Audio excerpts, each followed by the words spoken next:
The Horsemen have been summoned yet again, and this time it's for one of probably the biggest pieces of news in quite a few years if you care about the organization and business of esports.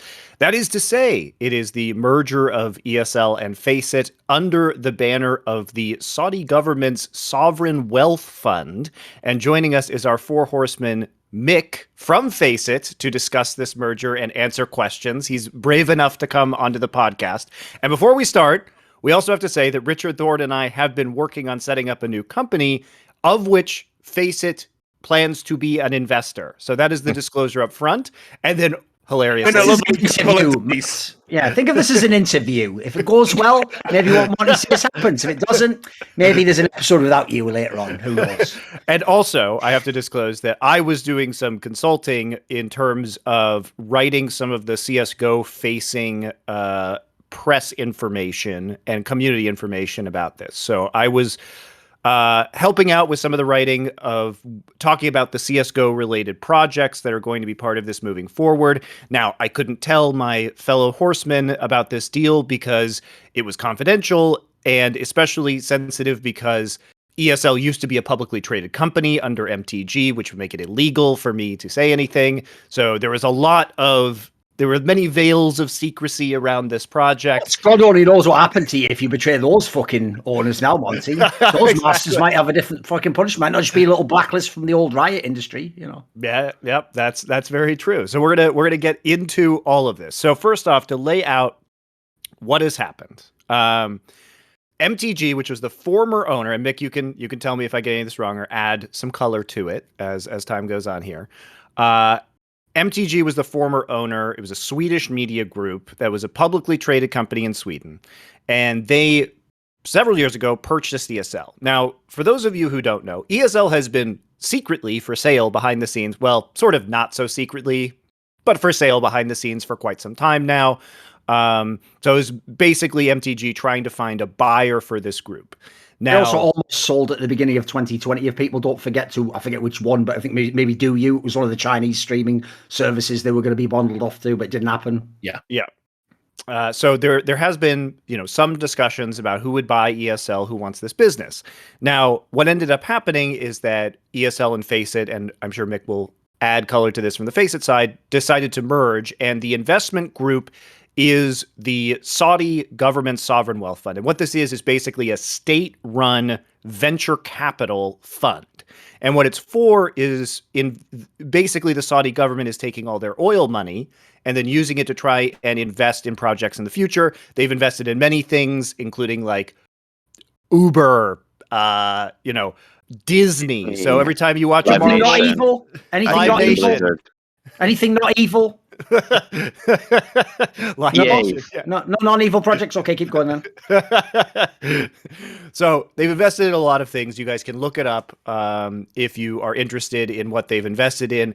Basically, they already touch every part of your life, most likely, because they are investing in massive tech companies and future projects, and they will continue to do so because they have an extraordinary amount of liquid capital in order to invest in these things.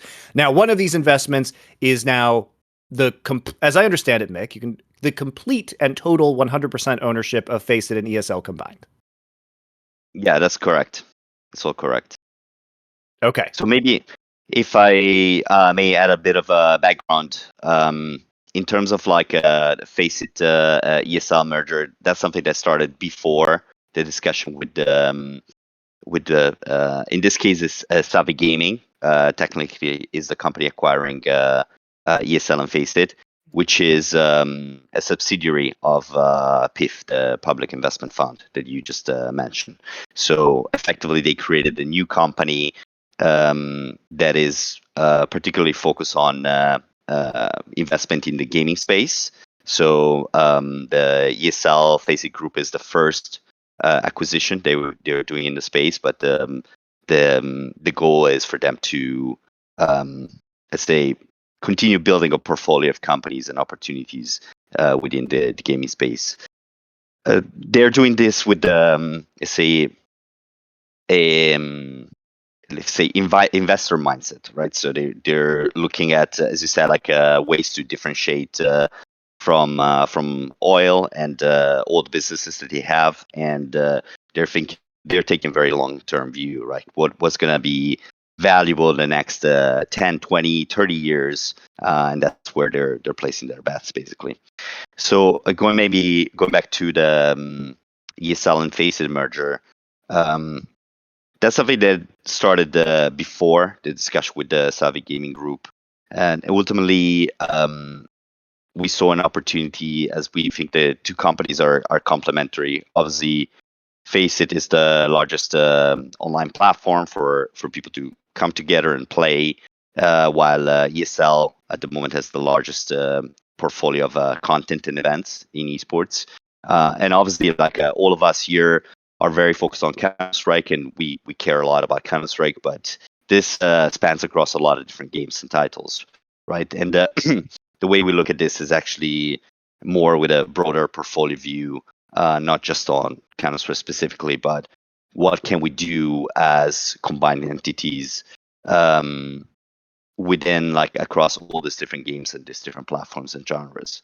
Yeah, and to be clear, like there's a bunch of different. Probably most of the people are going to be familiar with Counter-Strike who are watching this show, but if you are more interested, if you come from outside of Counter-Strike, the combo portfolio of ESL and FACEIT operates like Rainbow Six, Rocket League, now like Academy in North America for League of Legends, mobile games, StarCraft 2. Now Warcraft 3. I mean, a bunch of stuff basically that you may not know that they are operating. They are currently operating, and this combination will presumably continue to work on those esports. Exactly. And I think we were discussing a little bit before the show. While we came a long way with esports, and obviously everything has grown massively in terms of like investments, salaries, scale of the events, scale of the audience, and so on. We're at the place where further investments are required if we think about like the health of the ecosystem in the long run, and those investments are not necessarily going to be able to be financed directly by revenues that companies are generating in the space. There's I would argue, very few companies that are profitable in gaming and in esports, and we can talk about that as well if you guys want.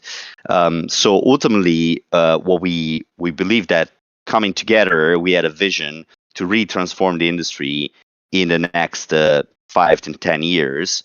But of course, in order to execute on that vision, we needed backing. We needed investors to finance this vision effectively. So that's where we started, going to market and talking with a number of different investors and potential backers for this project. And ultimately, Savvy Gaming Group is the one that emerged for a number of reasons, which I'm happy to go into more details if you guys want. By the way, just for clarification for people who are confused, they might have heard, obviously, famously, I think it was in the late summer of 2020, there was obviously a deal called the Neom deal that was going to be with Blast in CSGO as a partnership, and most famously, actually, with League of Legends in the LEC, by the way, not long after their Pride celebration that they'd taken place on their broadcast. If people are wondering, well, you're not conflating everything Saudi here, Thorin. Like, for example, obviously, someone could work with a Chinese company that technically has no direct links to the Chinese Communist Party. No, I'll just clarify for people. This public investment fund directly owns Neom. It is literally set up, founded, chaired, and continues to be funded, as far as I know, by the Saudi royal house. This is the Neom deal, but a bigger version of it. Let's make that absolutely clear. And Richard himself might be interested in this particular information. I know we'll know it already, because this, when Wanty was saying this is going to touch every aspect of your life, this exact fund is the one that just took over Richard's boyhood football club, Newcastle United, in case people are interested. I thought we should set that at the beginning. Yeah. In a deal that should never have been approved. There's absolutely no way they should have been able to squeeze that kind of like corporate structure of the PIF and how they've scaled it through the proper persons check, because there's a rule: if you want to own a Premier League club, you have to pass certain criteria, one of which isn't being a fucking human rights abuser, just one of the many. And yet, obviously, because this potentially could have caused an international incident, it's also got ties to Premier League football rights deals, because Saudi Arabia are a big importer of football broadcasts. There's so much money tied up in this that ultimately a blind eye was turned to all the fucking corruption that was going in to even get them to buy the club. And the king of Saudi Arabia was going to petition Boris Johnson if the move was denied. So that's the level of leverage we're talking about with the PIF. That's the Saudi Arabian Public Investment Fund.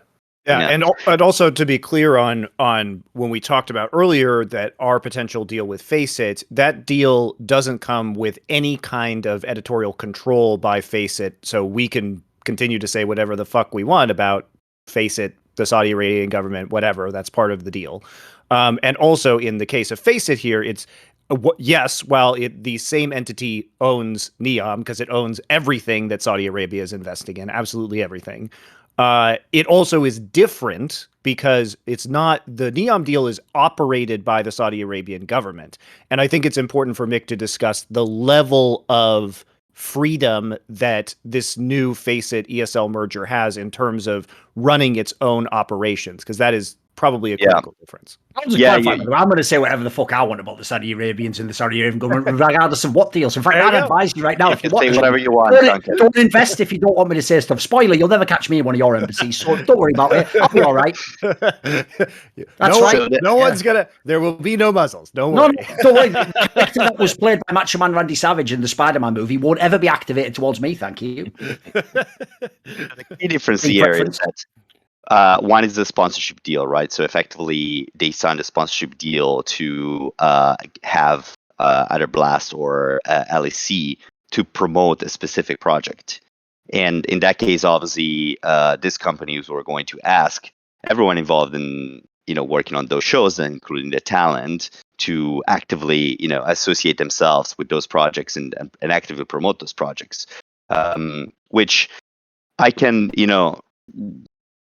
right or wrong, people decided to speak up against it and took a very strong stance. That in this case, this is completely different because effectively what they're doing is making an investment, right? Even if it's a full-on acquisition of the companies, effectively the logic is to have a return on investment by putting financial resources behind a project, but keeping that project completely independent and letting us, the management of ESL and FACEIT, operate this company. So there's not going to be like a marketing relationship, right, where we ask to push specific projects or specific things because of this. So what you're saying, there isn't like a NEOM sponsorship deal Trojan horse in this, where you're going to suddenly start advertising for NEOM at IEM Katowice. That's not the plan. An obvious question. Says who, Mik, aside from you? Like, all you've just done there is tell me. By the way, what you've just done is like when HLTV.org told me, well, because we've now disclosed that we have partial ownership by someone involved in Astralis, I promise you that they don't tell us what to post. Sorry, mate, that ain't good enough, believe it or not. That's not in any way a check or balance. And that is in no way any sort of legal framework by which I am protected from you doing something. So what I would ask is this, right? Monty just said they bought 100% of the company, mate. At the end of the day, if you own something 100%, maybe today it's like that. Tomorrow they can wake up and do whatever they want, mate. You don't own 80%. What can you say to them? They could, for sure. But of course, at the same time, they understand that if they take a unilateral action of this kind, they're going to be alienating a lot of the employees. They're going to be alienating a lot of the talent. And ultimately, they're going to destroy a lot of value in the investment they just made. So it wouldn't be a wise decision to, let's say, affect change in that direction in terms of what their return on investment would be on the acquisition.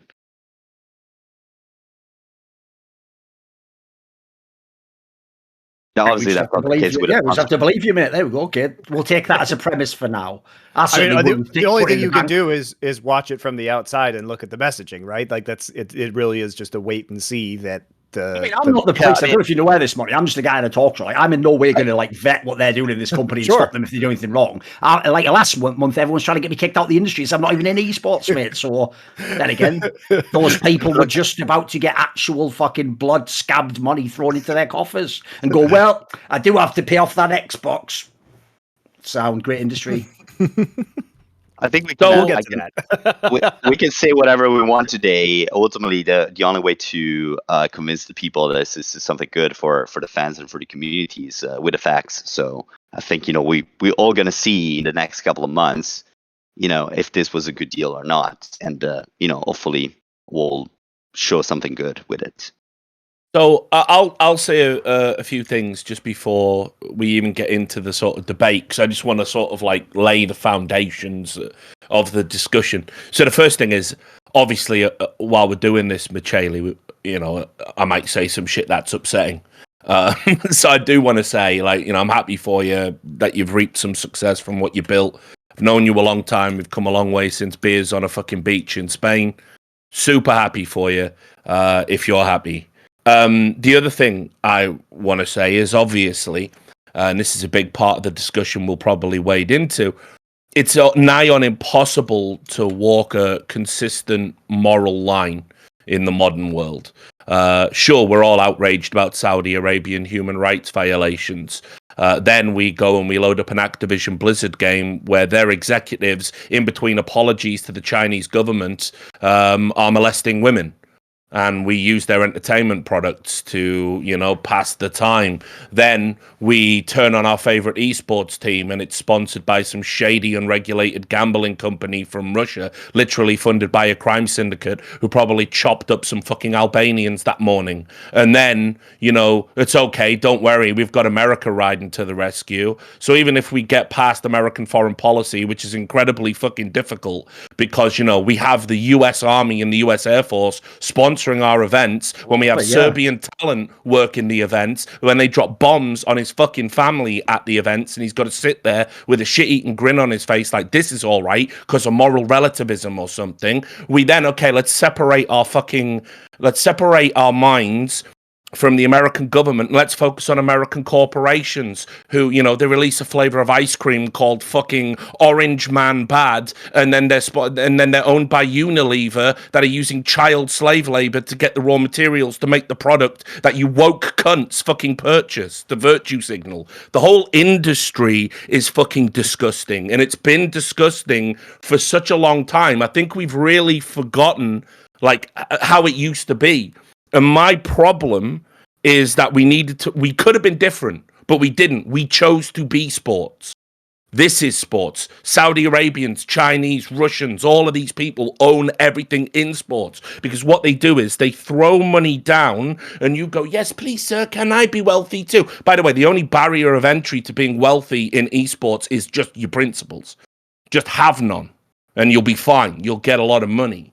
So that's the barrier to entry. People say, oh yes, can I take it? And while you're taking that money, wherever it comes from, whatever heinous acts are behind it, because there ain't a dollar in regulation that ain't got blood on it, right?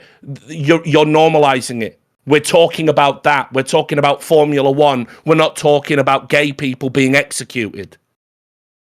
So it's a problem, but it's an industry-wide problem, and I don't even think you could be morally consistent. I say a talent all of the time. Don't grandstand on one topic because then you have to do them all. Then you have to do them all consistently and be on the same side, and you will never be off your fucking pulpit. And the moment you don't speak up about one, this community you're trying to help will turn on you and say you're a sellout and a hypocrite and a scumbag. It's a fucking lonely road and a surefire way to being a pariah.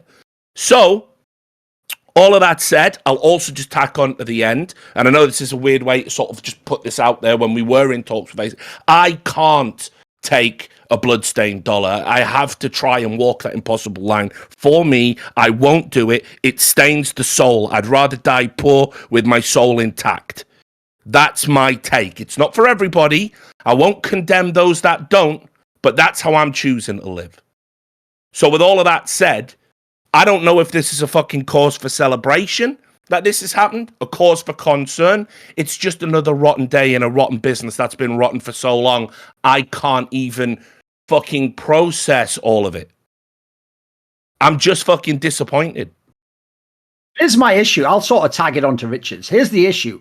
If you know just basic things about the world you currently live in, and as he said, the entertainment ambience and technology, I'll give you another one. As everyone typed all those mega woke tweets against me a month ago, they did so from a smartphone that they know cannot actually be built in this realm without literal like child slave labor, mining out fucking dangerous minerals in areas of the world in which constant political instability is actually propagated to make them getting those minerals cheaper and not have to come through a government which would then do some sort of like trade tariff, etc., with foreign governments. Like these things happen. All these things happen just to allow you to have your PC, your fucking PlayStation, your phone, your smartwatch, your games, everything that you have right now comes from that. So my issue is this. I know you cannot work in this industry. I don't think you can work in media without interacting with essentially fucked up money sources. Except here's my problem. At least do me the fucking courtesy of putting a few layers of abstraction. At least do what Nickel and Nihom does, for fuck's sake. At least try and trick me and make me think it was a different company and use 4 shell companies and say it's some random investment group I've never heard of. And then, like, at least make it so it'd be a really hard job to find out where the source of the money is. When the money is too direct, that's the reason why the one issue I ever took a public stand like that on, aside from things like ESL just fucking stealing people's EPL slots, was the Neom deal, because there was no separation. It just was the people who were the royal family doing a project in which they essentially bragged that they were going to displace / that's the fucking code word for kill nomadic people that lived in that area. And what was the big flex? So they could create a $500 billion economic zone. Fuck everything about that project. It's garbage. Why would I want to in any way be connected to that? You haven't even, like I said, you haven't even given me the fucking reach around of at least hiding who you are. You're just going, Lex Luthor Incorporated will be bringing you a new esport. Like, fuck you. You don't even get, you don't even, because, by the way, I'll tell you why they don't give you the good grace of the reach around. Because that's dominance. That's showing you. I don't even have to. I'm fucking you in the ass and I ain't giving you the reach around, mate. It's me, Lex Luthor, who's doing it. Now, take the Lex Luthor money and make everything you ever said worth nothing. Make it just a hollow fucking husk of a human, just saying things relative to who pays you. So my issue is that I hate it when there's no fucking level of abstraction. And then secondly, this is the worst one. The people who I hate the most are the fake virtue signalers. Because you know what? If we were doing a hierarchy of who's the worst, right? The worst is people who like to do fucked up shit and who say nothing, right? Then it isn't actually the people who say, oh, I publicly don't care. No. The ones who don't care come after the evil ones. The worst ones are the ones who pretend they care only for social credit. And then the second it ever costs them 1 penny, 1 opportunity, they turn and essentially betray the people they claim to have stood for. They're the worst of them all. Well, they're not the worst. The ones who do the crime are the worst. They're right there with the demons as far as I'm concerned. Like, they're the scum fucks. That's why, if you notice, my whole thing hasn't been, oh, all my friends who are commentators, you better not work with us. No, I've never said anything like that. What I've done is I'm going to give the fucking work to every one of those woke virtue signalers who now will work with ESL, who now will keep working with these projects, who in a few months are going to flex all the colours of the rainbow for nothing they actually stand for. The second they need money, the second they want to have a job, by the way, even just to appear on an event in a children's video game they'd like to work, they will sacrifice every one of their principles. Those are the people I'm disgusted by. Because as Richard said, like, at the end of the day, you have to just leave esports if you don't want some level of this tainting you. It's going on some level taint you. Yeah, it is. And I think whether the price is worth it for you. That's what you have to. Everyone has to determine that for themselves. By the way, I'm not here to determine that for you, because, as Richard pointed out, if you wanted to be like purely ethically correct, you'd have had to quit about 10 years ago. Yeah, and it's also true just of globalization in the world in general. Like, I think it's a feature, not a bug, isn't it? They want all the money to be blurred in so you can't escape it. Yep. And, we see that with, in the broader gaming industry, with Tencent owning 100% of Riot and owning big chunks of like Epic. I don't think they shouldn't own any of Activision Blizzard anymore now that the Microsoft deal is done.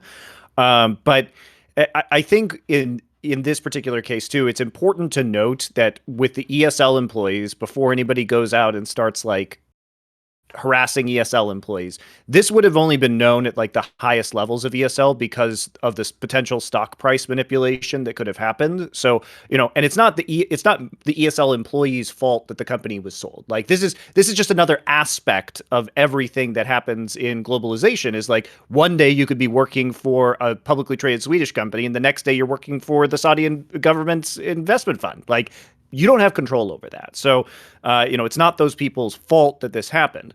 And to Thorin's point as well, I think what's so fucked up about this space is not only all of the shit that they mentioned, but the fact that people who work in this industry were so willing to have the worst possible interpretation of posts by Semler and Thorin, and then dogpile individuals in the name of virtue signaling.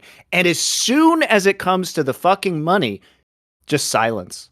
It's actually shameful that people will say nothing about giant companies. Companies aren't people, but they will go after individuals in this space who are pillars of this community and have proven for literally decades now that they operate in good faith and should be given the benefit of the doubt. That is, to all of our colleagues who did that, that's fucked up. Period. Don't do that. And here's the thing. The joke could be if the Saudis just said, Act 1, nobody in ESL's allowed to virtue signal, I'd go, maybe there are some upsides to this deal. Well, got to take the rough with the smooth. At least that'd be doing something to the fucking culture, wouldn't it? Hit me up, fucking Albimed or whatever your name is. Fucking let's get a convo going. I got some ideas for you. I got some fucking bangers for you, mate. Yeah. All right. So let's move back to this and talk about what exactly this means for the structure of ESL and FACEIT, because there are going to be questions about what this means. Because now we've talked about this on an ethical level, and I think are we done talking about it? No, on the ethical level? I don't think we are, because we need to explain a few things. So obviously, I've got a lot of Muslim friends in my life, and Saudi Arabia is going through, it seems like a meme. It is going through a pretty big transformation. One of the arguments you will see presented about deals like this is that actually Saudi Arabia is becoming more progressive. And, since 2019, it's a continuation of things they started in 2015, 2016, when women got the right to vote, I think in 2015, I think it was, with the previous king. And then this was continued 2019, women got the right to drive. I know this sounds like a fucking meme, but you can't understand how historic this is in this country. They have also, I think you don't have to wear hijab in public anymore since 2019. I believe that rule was introduced, so women can go out without a head covering now. So they and this has caused a lot of consternation among the people. There are Saudi Arabian people that like this move because they want the freedoms of other cultures around the world, and others have said that this current prince is too liberal, too crazy, encouraging haram. He's going against our very conservative interpretation of Islam, which, by the way, he says the current interpretation of Islam, he repudiates it. He says this is not the way it was meant to be. So he's on record as having said that. A lot of these people, by the way, in the Public Investment Fund don't even spend the majority of their time in Saudi Arabia. They live in America. They travel the world to make business ties, and they are more open and more liberal and engage in practices and behaviors that certainly would be considered controversial at home. That being said, the problem with sports washing and why it exists in the first place is it is a way to shift headlines to something positive. It is a way to essentially buy positivity in spaces where negativity could exist, as well as make some money. What you essentially do is, if you own an entire sport, if you're essential to a sports ecosystem, no one in that ecosystem can ever speak out against you, because then you're just cast out. You can't exist in the ecosystem. You won't be allowed to. You will have to go somewhere else. And when they invest, obviously, universally in almost every sport on the planet, that's a problem for anyone that wants to work in sports. But this doesn't alter the fact that for all of the progress that's been made, for all of the fact that it's just money, it doesn't alter the fact that, as a matter of course, the Saudi Arabian government tortures people. That's considered an acceptable punishment. They even, they still amputate people like some medieval shit if you get caught stealing. They were the leading, they had the leading number of executions. There was one mass execution last year, 37 people killed in one sitting.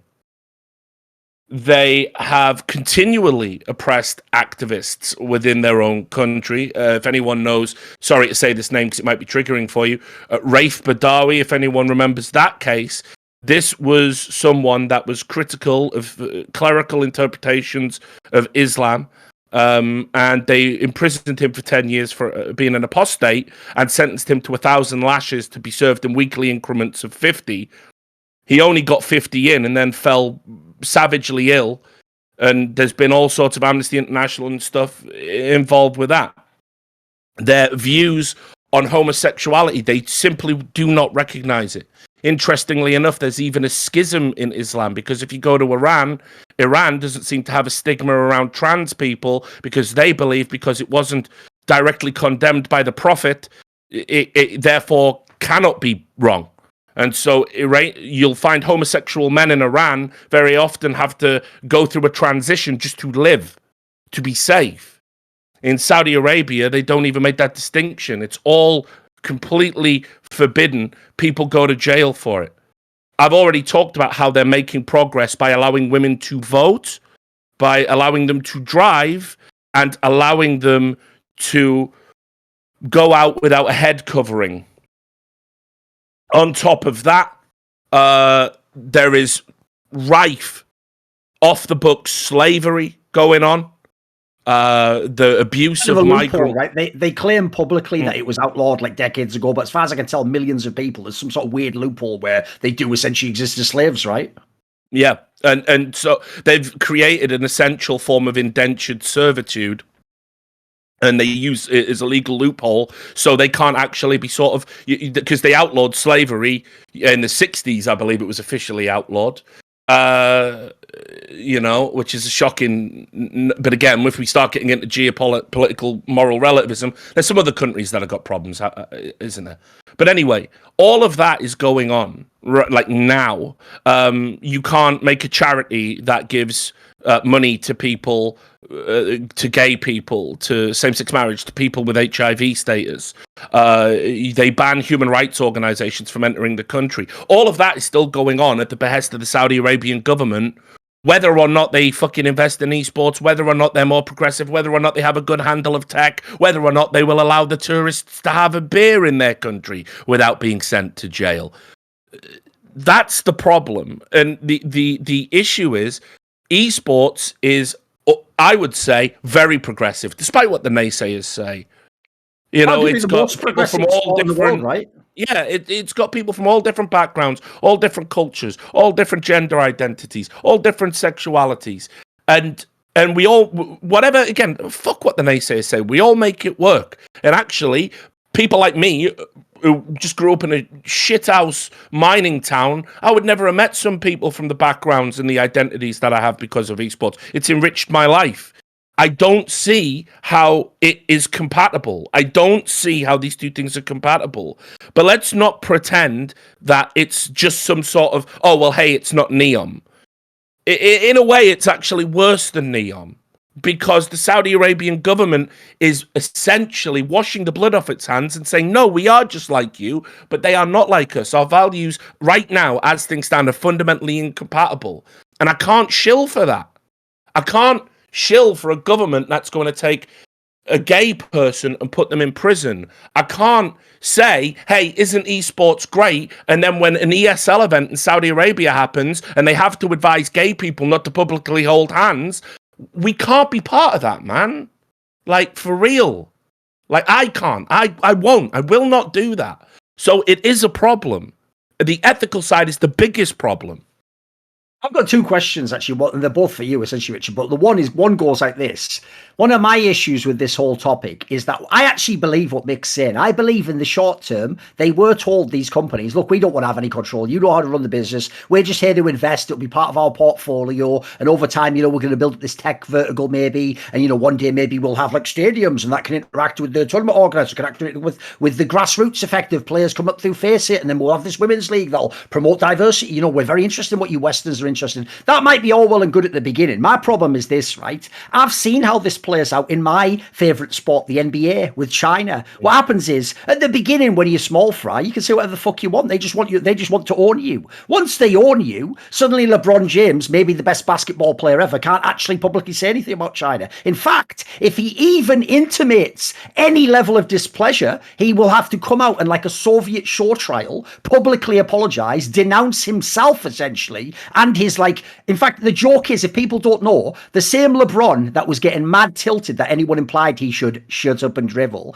then essentially sort of retreated to the position of, I'm just a wacky basketball player. What do I know about geopolitics? When it was about China, bizarrely, not his own country that he lived in. So what I'll say is, first of all, I see this coming down the road. I can just see the bloody stop. It's like 5 miles out, 4 miles out, 3 miles. We're at 2 miles out now, by the way. We're coming. We're only a couple of steps away from that. So that will mean in the future, the joke is, actually, it's going to take care of this problem for me, Richard. I won't have to hear any of these virtue signals ever mention NEOM again. They won't ever mention anything to do with Saudi Arabia. That will be taken care of by them receiving enough of these checks. But here's the question I have for you, because it's an obvious thing people are going to say, and I actually think I have an idea where you stand on this. I want to ask you it, because I actually think this opens the door that it isn't just Saudi Arabia, is it? My question will be this. People might say, Richard, well, obviously many big companies in gaming already were purchased by Chinese companies. And as we saw recently, no matter how much obfuscation was attempted with those companies, Riot's the obvious one. Tencent, not only directly, I believe, have a CCCP member on the board, but they even had that bizarre like thing happen to them last year where they were just told, like, sort of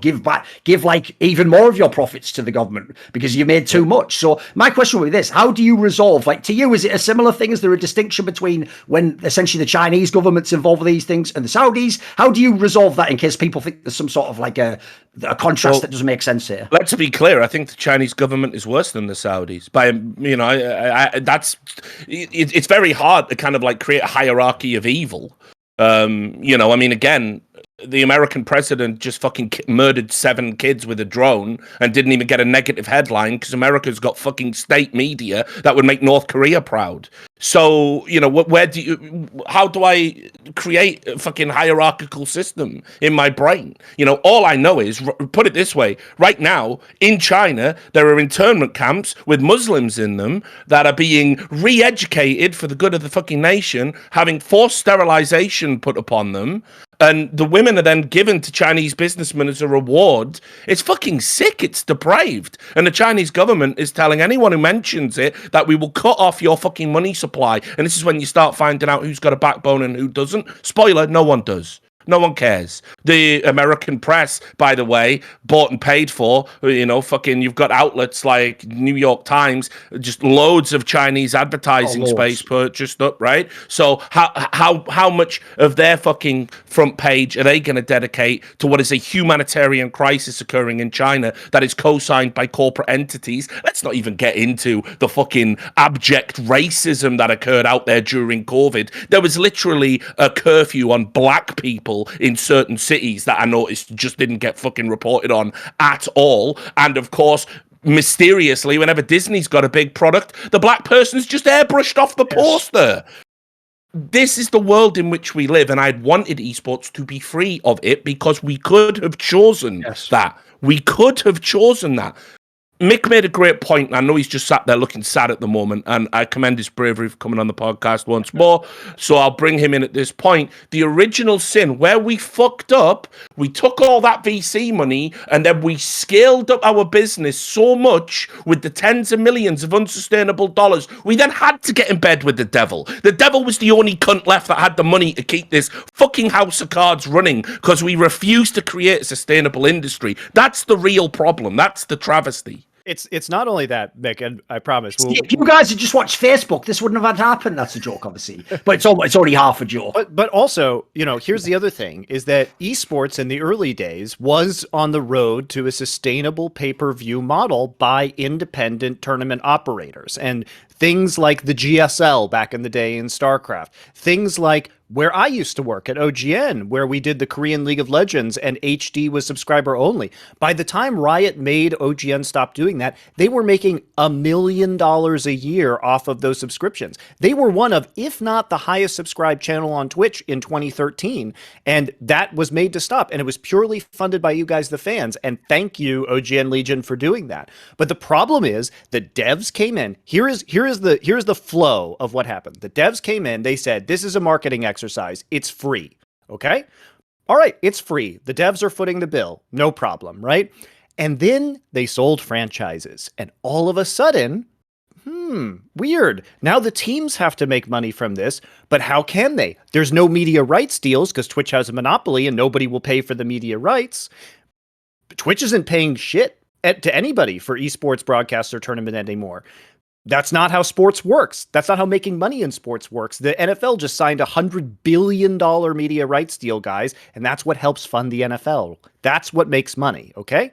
And on top of that, no one's willing to pay for it, and the developers, as a marketing exercise, offer no transparency to the teams. Now, the developers know if you're logged into your account for the game and you're getting drops through Twitch, they can literally see you're getting those drops. Then they can look at your account and they can say, wow, this person spends X number more dollars than the average player who doesn't receive drops.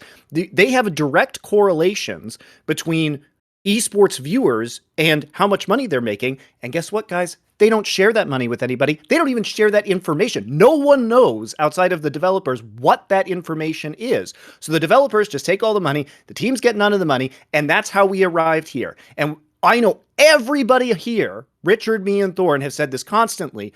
The biggest problem is that the fans are unwilling, and I've gotten so many tweets about this, unwilling to even pay $5 a month for your favorite esport. Like, I used to pay $20 a month to watch the GSL in 2009, and I loved it because it was like 80 hours of content a month. It felt like a great value to me, frankly, and I liked supporting it. But it's you, it's you guys who refuse, who think you deserve this for free. This is the result of that. This is the result of the venture capital. It's the result of the developers putting things for free. It's the result of the fans refusing to fucking pay a dime about the industry you care about.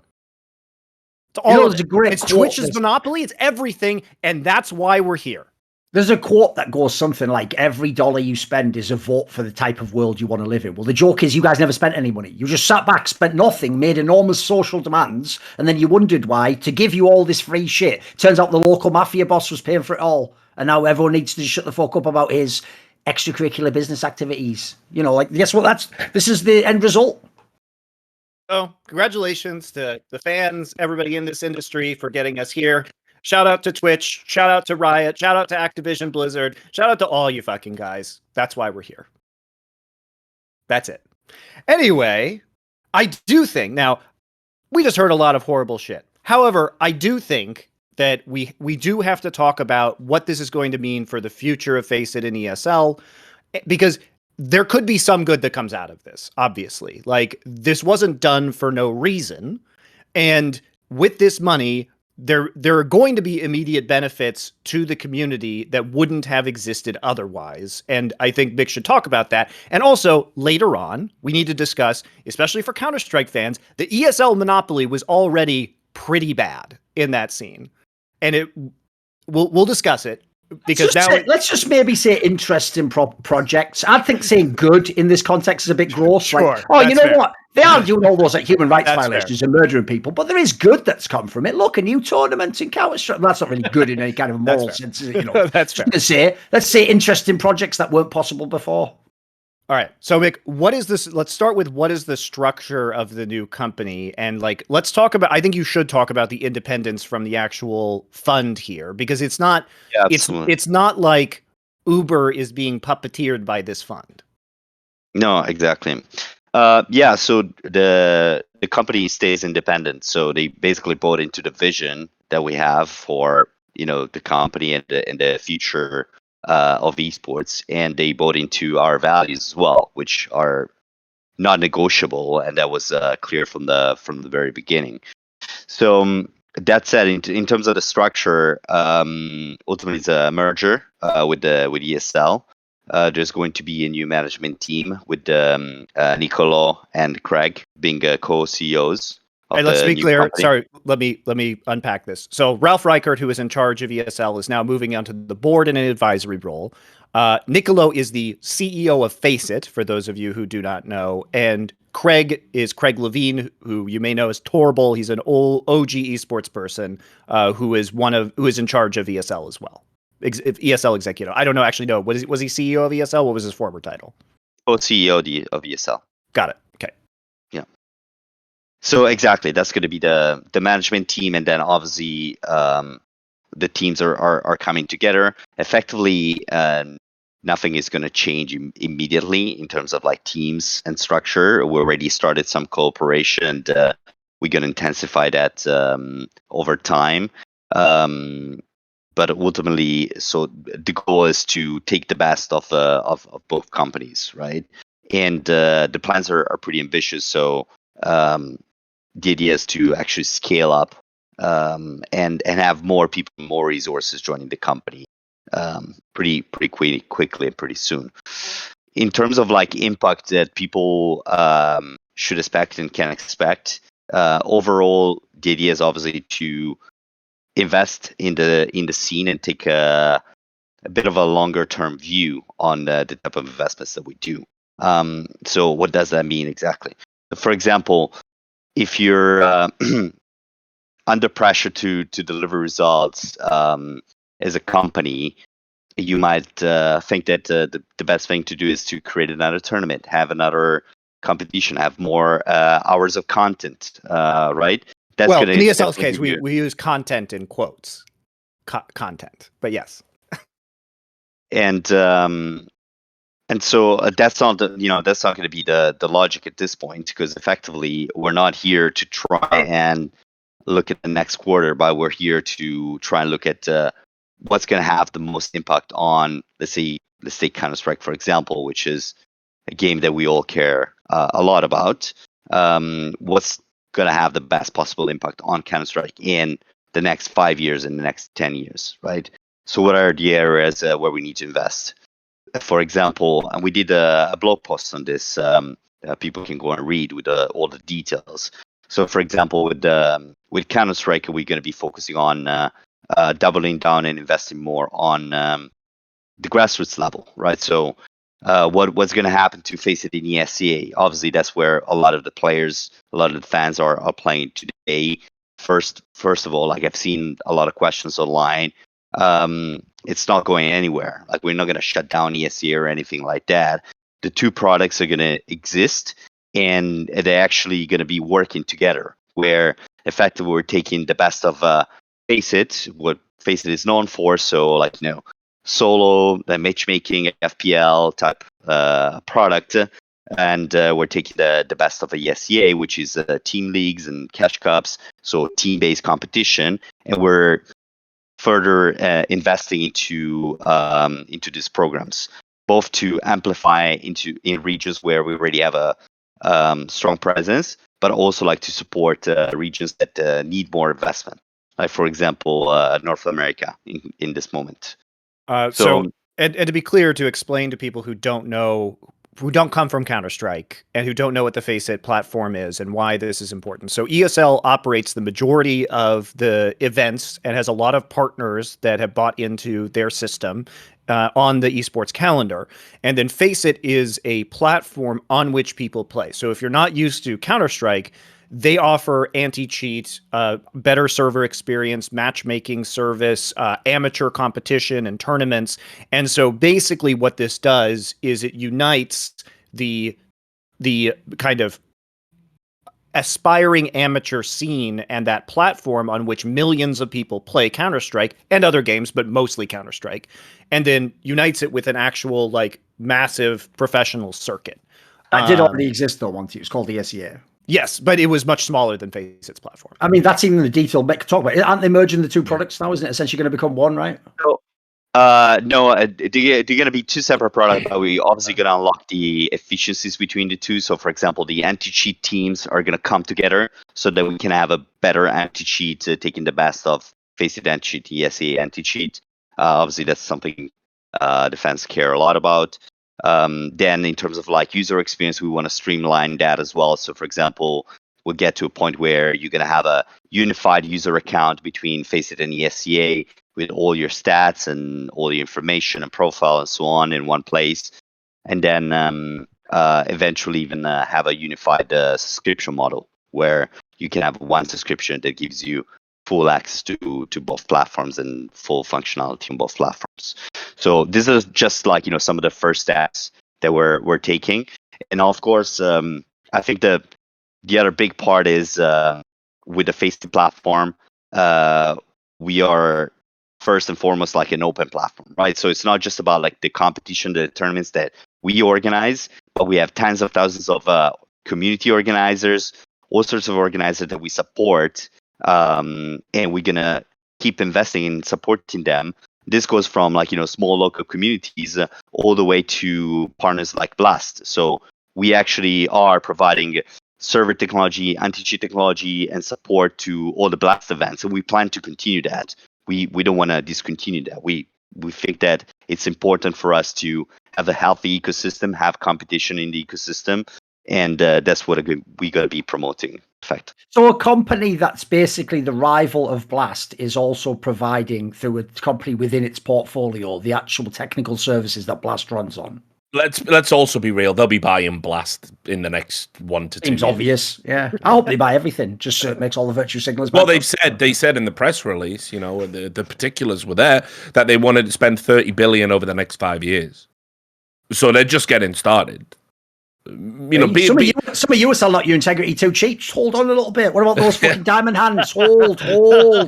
No, be under no illusion as well. Like, I mean, you have to understand, we were nearly in a position where it was Tencent that did all this.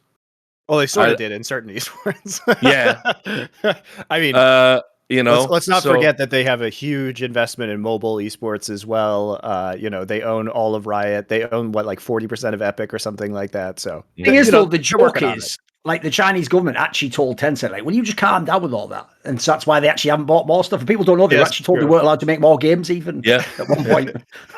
It's true. It's actually a real thing that happened. While the Chinese government just harvests their profits as well. So pretty messed up situation. So when we look at the actual structure of this new company, and when you talk about North America, now obviously that's going to be a big point, because I would say that one of the core problems with esports right now, with CSGO esports, is that Valve is not willing to invest in like grassroots actual esports scenes, which is part of the reason why North America fell apart in CSGO.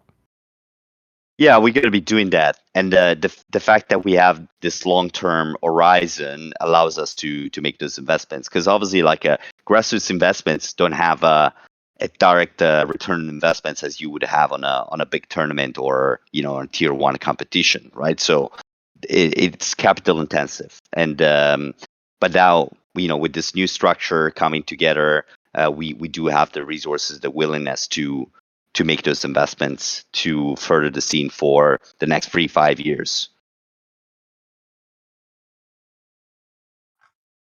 And what are the long-term goals when it comes, like, what's the vision that the new ESL FACEIT brand has? If you're going to be ambitious about the money that you're spending in the space and this enormous injection of cash, where do you see this all going?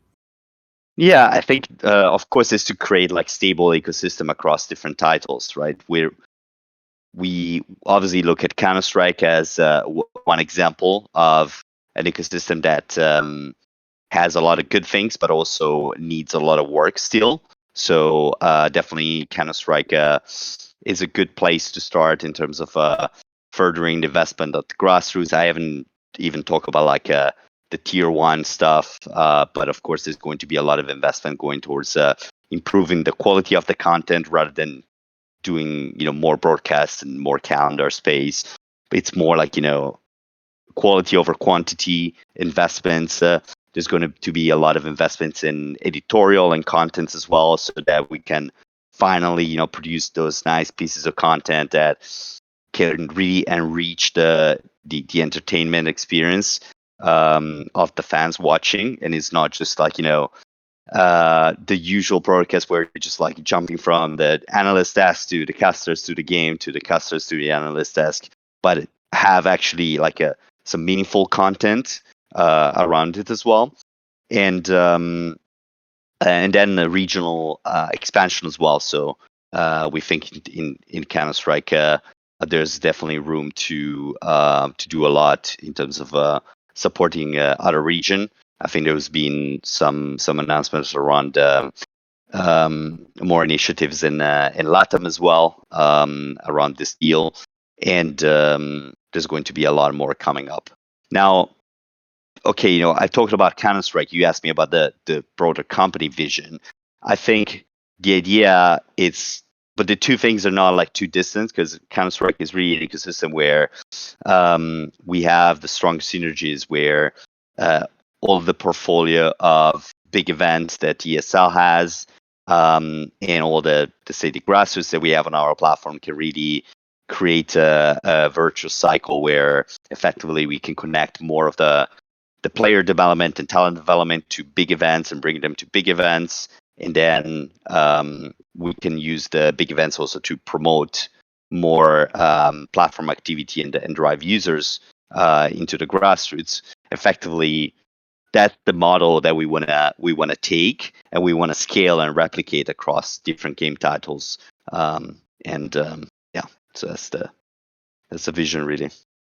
And ultimately, and the concrete part of that is like going into taking some of the amateur players, featuring them at esports events and show matches, offering rewards for people to watch esports on the FACEIT platform. So it's basically connecting everything in order to create a cycle of developing more competition and players on the platform. At least you avoided saying the word metaverse, so I'll applaud you for that.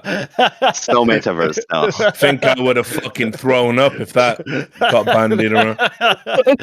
No one even knows what the fucking metaverse is.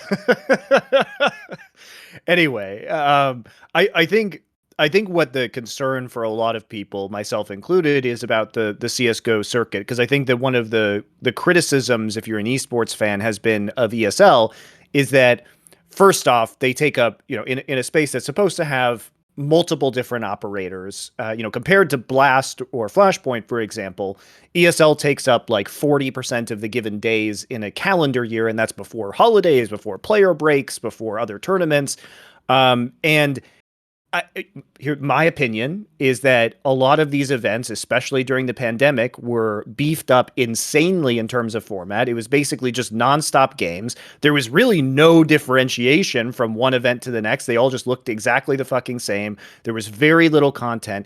It felt like ESL was just trying to get as many viewed hours as possible at the lowest price possible. Yep. And that one of the problems with the CSGO circuit, one of the fundamental issues, is that the storytelling is so bad. There isn't connective tissue across the entire circuit when it comes to content.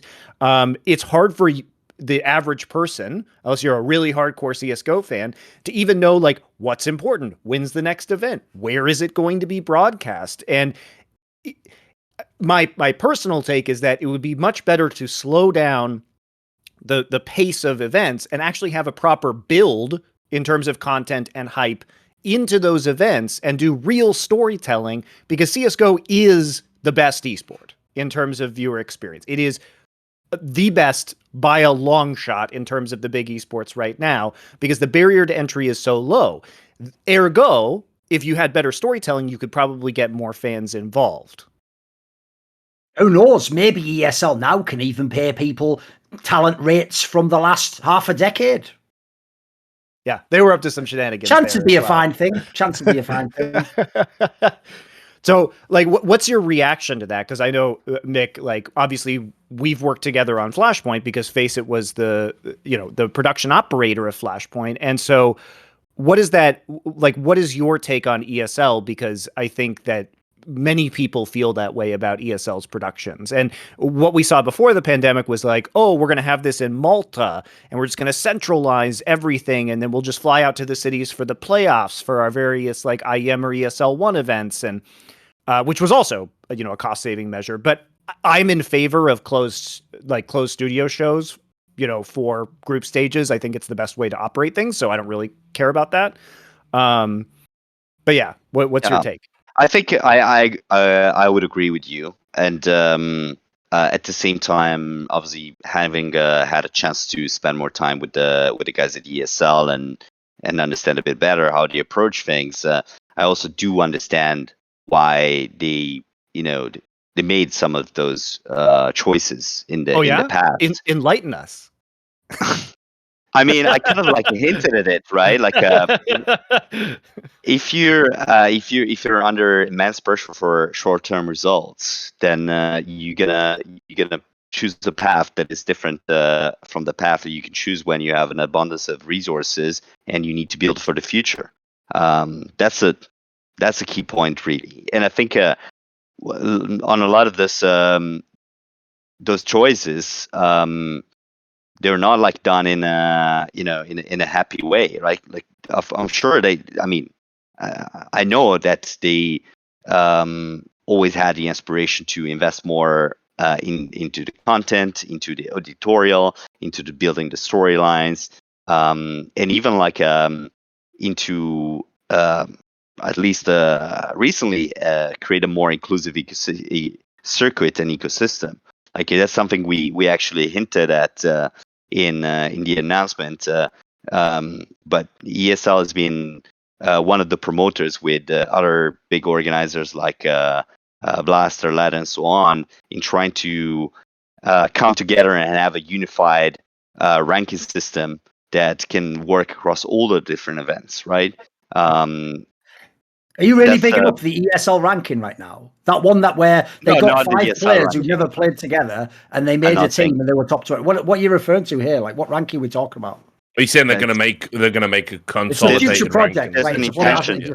There's an intention, to have a neutral, for the whole circuit and everyone. Yeah. Yeah, exactly.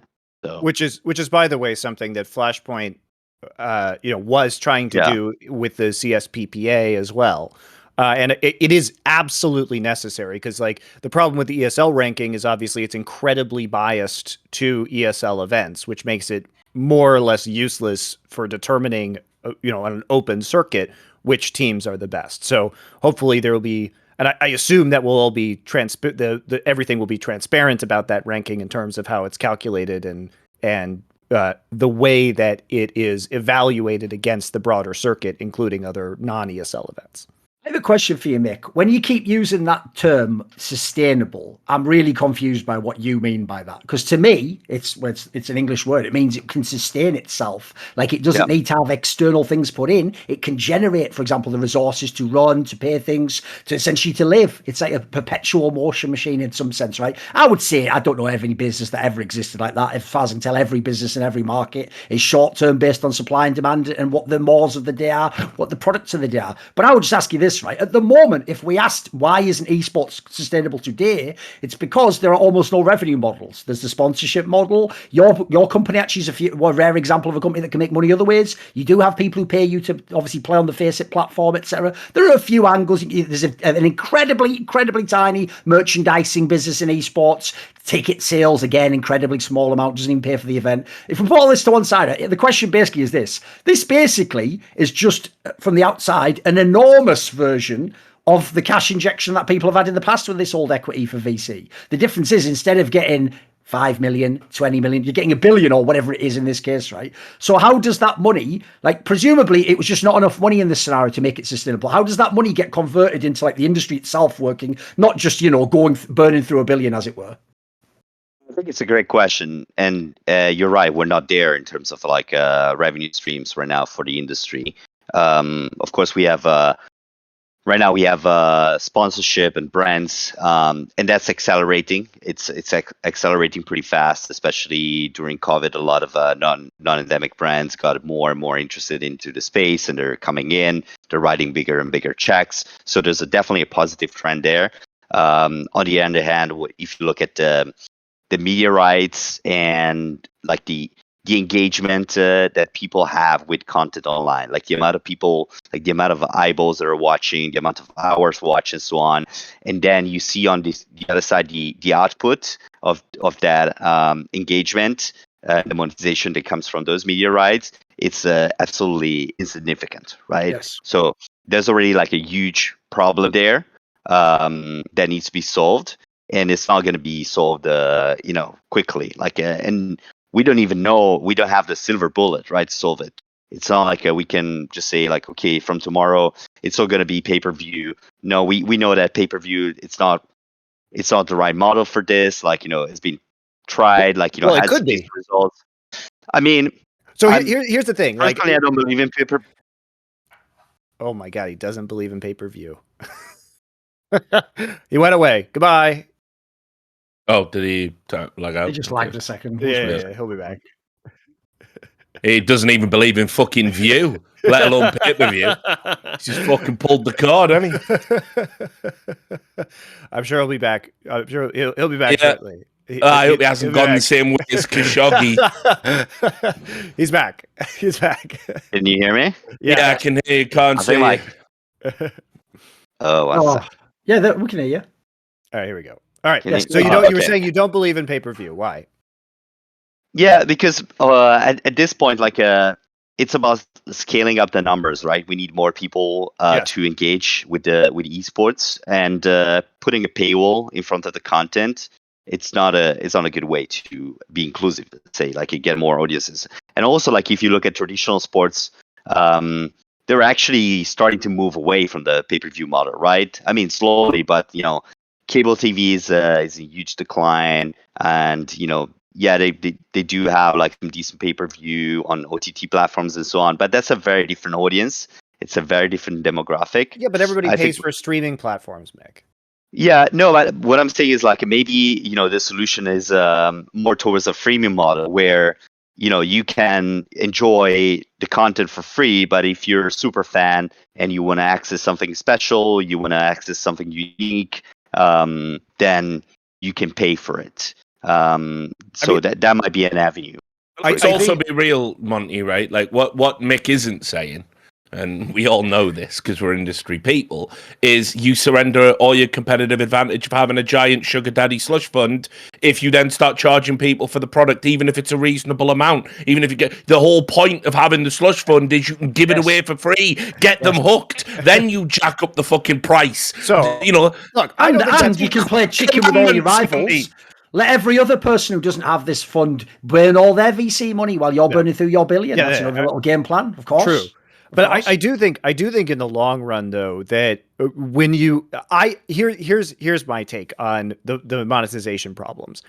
I think the best possible solution that you could probably never get everybody to agree to is to get Activision Blizzard, Valve, and Riot all on the same page to have a live streaming platform that offers all of the games, and the revenue is divided amongst views, and you charge a subscription to it. That's all you've got to do there is get the government of Saudi Arabia and the government of China monkey together around the table. You can be the Bill Clinton in this peace process, and you can bring them all together.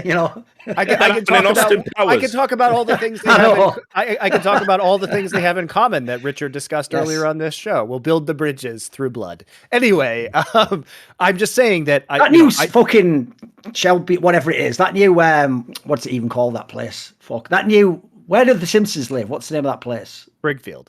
The new Springfield fucking monorail is going to be sick, though, that ESL's making. So I'm looking. That's something good coming out of this. They're going to have the monorail. That big escalator that goes to the top, I do think, though, that, like, that's a huge problem that needs to be addressed. And I think the only way to do that is to offer value through an actual platform. And to Mik's point, because people are used to getting everything for free, you have to provide real value in terms of what you're charging them for with other content.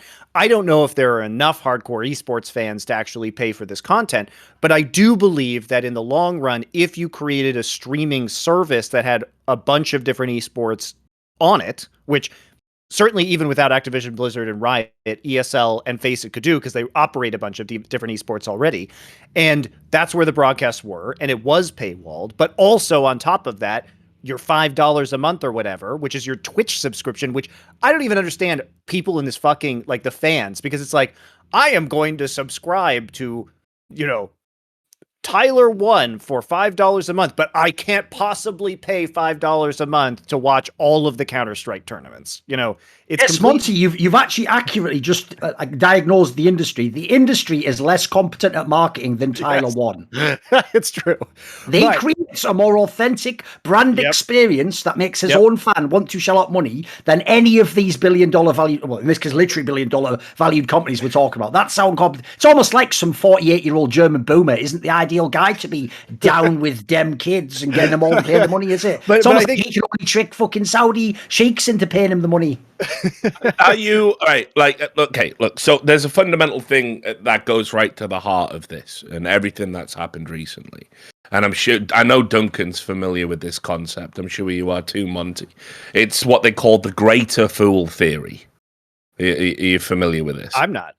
Oh, okay. So the greater fool theory is basically you buy assets at stupid prices solely to have them because you have a belief that you can then sell that asset at a higher price to a greater fool. It's the greater fool theory. For as long as I've been in esports, that's just been our modus operandi. Of course. Yes. We're essentially cryptocurrency before. Yeah, exactly. We're essentially cryptocurrency and NFTs before they even existed. Yes. What we've done is we occupy the territory because we think it's going to appreciate in value, and you send out dickheads in suits to go on junkets, sometimes with Saudi Arabian princes who've got more money than God, sometimes with games development companies, sometimes with VC groups who've just got off their last fucking micro dose and they think they're Jesus Christ himself. And you say to them, you give them a pitch and you say all the buzzwords. You know, you fucking talk about that demographic they all love, that 18 to 25 disposable income demographic. They fucking love that. And you talk about how it's the hip new place and digitization and content and attention economy and all of the phrases, and they write you a big fucking check and you go laughing to the bank. What you'll notice is, and this is the criminal thing, this is why esports is in the state it's in. Remember all those OGs that said they loved it? They all fucking sold up after 10 years. That was the problem. We lost all the gatekeepers. The first time they were truly tested, they took the money. And then once it goes to a VC group, I don't necessarily begrudge the original seller. You grinded for 10 years, you built something, you flipped it. Fair enough, right? But then the next person, they're waiting for the greater fool. And so when Mik says this is sustainable, what he means is this fund can bleed out at a slower rate than any other conventional VC fund. In fact, if you know how these VC funds operate, they're not planning for 5 years even. In some cases, they're willing to go to 3, the third raise of capital, another 60 million dropped in the bottomless pit of esports with nothing to show for it. And then they go, you know what? Doesn't bother me because on the great roulette wheel of international finance, I placed another 10 bets and 8 of them come in. So it doesn't matter that the esports venture fucked up and failed. So all that's happened now. In no world is ESL worth a billion. In no world. In no world. It was only purchased for what, 78 fucking million euros or whatever it was in 2015. And they were trying at the beginning of 2020. Since. Well, wasn't the original sale to that Chinese streaming company like 44 million or something? Like that number's gone.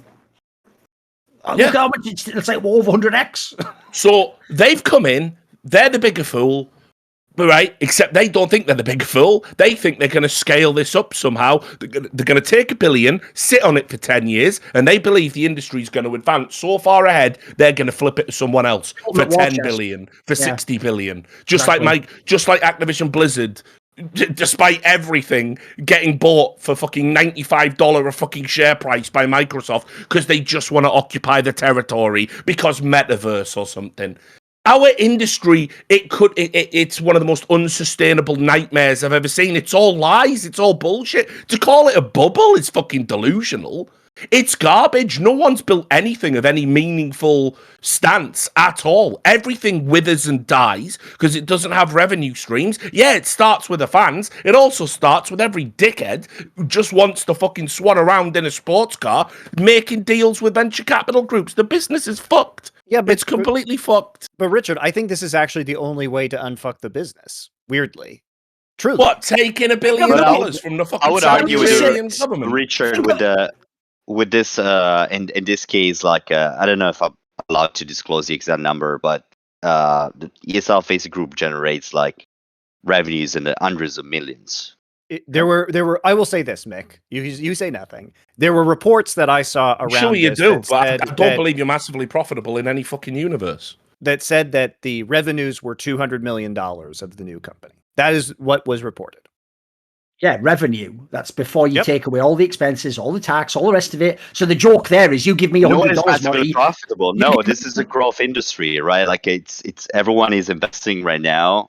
We've been doing that for nearly 2 decades. Where's the problem? That's how it works, Richard. This is I get to come. This is the issue I have right now, right? My experience in the industry is every time anyone gets anything approaching a monopoly, in the case of people like Riot Games, they have a monopoly, but ESL was approaching a monopoly. What happens, Mick, is the opposite of what everyone will try and spin me now about if they have a load of money and all the great projects. It's not that they pump in more investment to the talent and let them tell the story. What they do, Mick, is this. You don't have the best talent work at ESL right now for their CSGO project, because since they have a functional monopoly, they don't need to hire the best talent. There's no game in town. Whoever they put on their screen is the de facto best talent, because the other talent do not have jobs. They have nowhere to go. There's only one other game called Blast, and that is it. If you're not on Blast, spoiler, they're doing the same thing. As a result, what you do is when you have a monopoly, well, that's the problem, mate. You haven't figured out how to make your money yet. So you don't want to take all that billion and start pumping it all in. What you want to do is, like Richard said, you sit on the billion. You use it strategically to bankrupt your opponents by spending more when you need to. And when you don't need to, like when you've got a monopoly over the CSGO circuit, I've seen what happens in Riot Games. I used to make more with my side gig, which was doing CSGO analysis on desks, than Riot casters who were full-time, made for their full-time job doing the whole year casting League of Legends in the biggest tournaments in the world. That scenario hasn't gotten better, by the way. The last few years, I would have been 2-3 times more than them. And this is as Monty and people like that help pump their money up by doing, actually, by the way, funny enough, like talent things where you go out publicly and you try and use negative PR. But the problem I have is this. I find as soon as a monopoly exists, the guy with the monopoly, he has his boot on everyone's neck. He just actually bleeds everyone dry at that point. He just makes the rates go to nothing, because at that point, you're happy to be on the event. It's the only event in town, and now it's €1,000 instead of the 1,500 or the 2,000 or wherever it was going. You can't really compare Counter-Strike and League of Legends, though. Counter-Strike, the IP is owned by Valve. You know, by definition, you can't have a monopoly if the most important piece of this ecosystem, which is the IP of the game, is controlled by a third party. And Valve will never let the monopoly happen in Counter-Strike. While on the other hand, with League of Legends, the majors, for of example, course, Riot owns the whole thing, so it is a de facto monopoly. Yes. In that sense. Well, I mean, they're not saying anything about this, and they're not going to, and they don't give a. And let's also be clear: Valve increasingly don't give a fuck about anything. Mick, surely Valve must have given their blessing to this. Like, there's no way this deal proceeds without any kind of tacit approval. Mate, if you're talking about a deal with ESL, remember last time ESL tried to have a monopoly in the league, they waited until they had their annual holiday in Hawaii. Valve employees, they go to Hawaii every year, and then they got all of the partners into a building and all of the teams in a building. It was the Twitch building that hosted it. I know because I brought the story. The sneaky cunts deliberately tried to do it while Valve were on fucking holiday. So let's not fucking pretend all of the particulars will have been done and ready to go. They were going to do this whether or not Valve gave it a fucking little chef's kiss or not. Yeah, but they could have stopped it.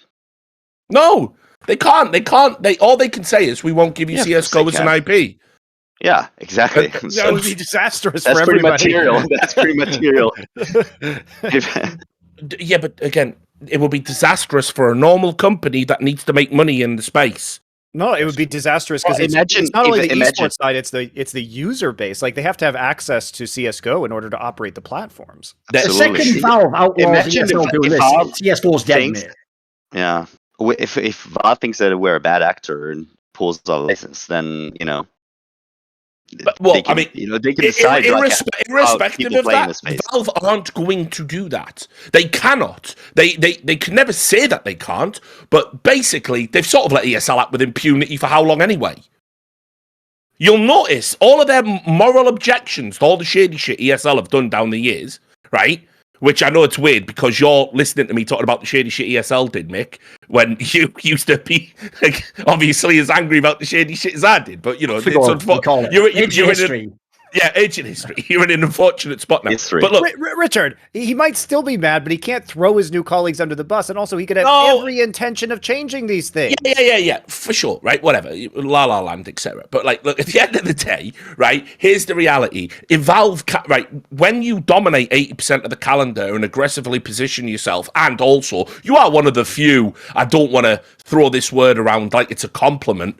Competent operators in the space, i.e., you can get a phone call on Monday, Valve saying someone's dropped out. Can you run a LAN for us on the weekend? You've got 5 days' notice. ESL can go and do that. They've got the infrastructure, they've got the expertise, they've got the reach, they've got the finances, they've got the equipment. So Valve need ESL, and that's why you're certainly in CS:GO, and that's why whenever ESL get a bit naughty, Valve never slapped their hand over any of the shady shit they've done in CSGO. They didn't give a fuck about the fact they tried to have a fucking functional monopoly when they were on holiday as it pertained to CSGO. They didn't give a fuck about the Louvre agreements. They didn't give a fuck about all the other stuff they've done, refusing to play nice in the calendar. They've let all that slide.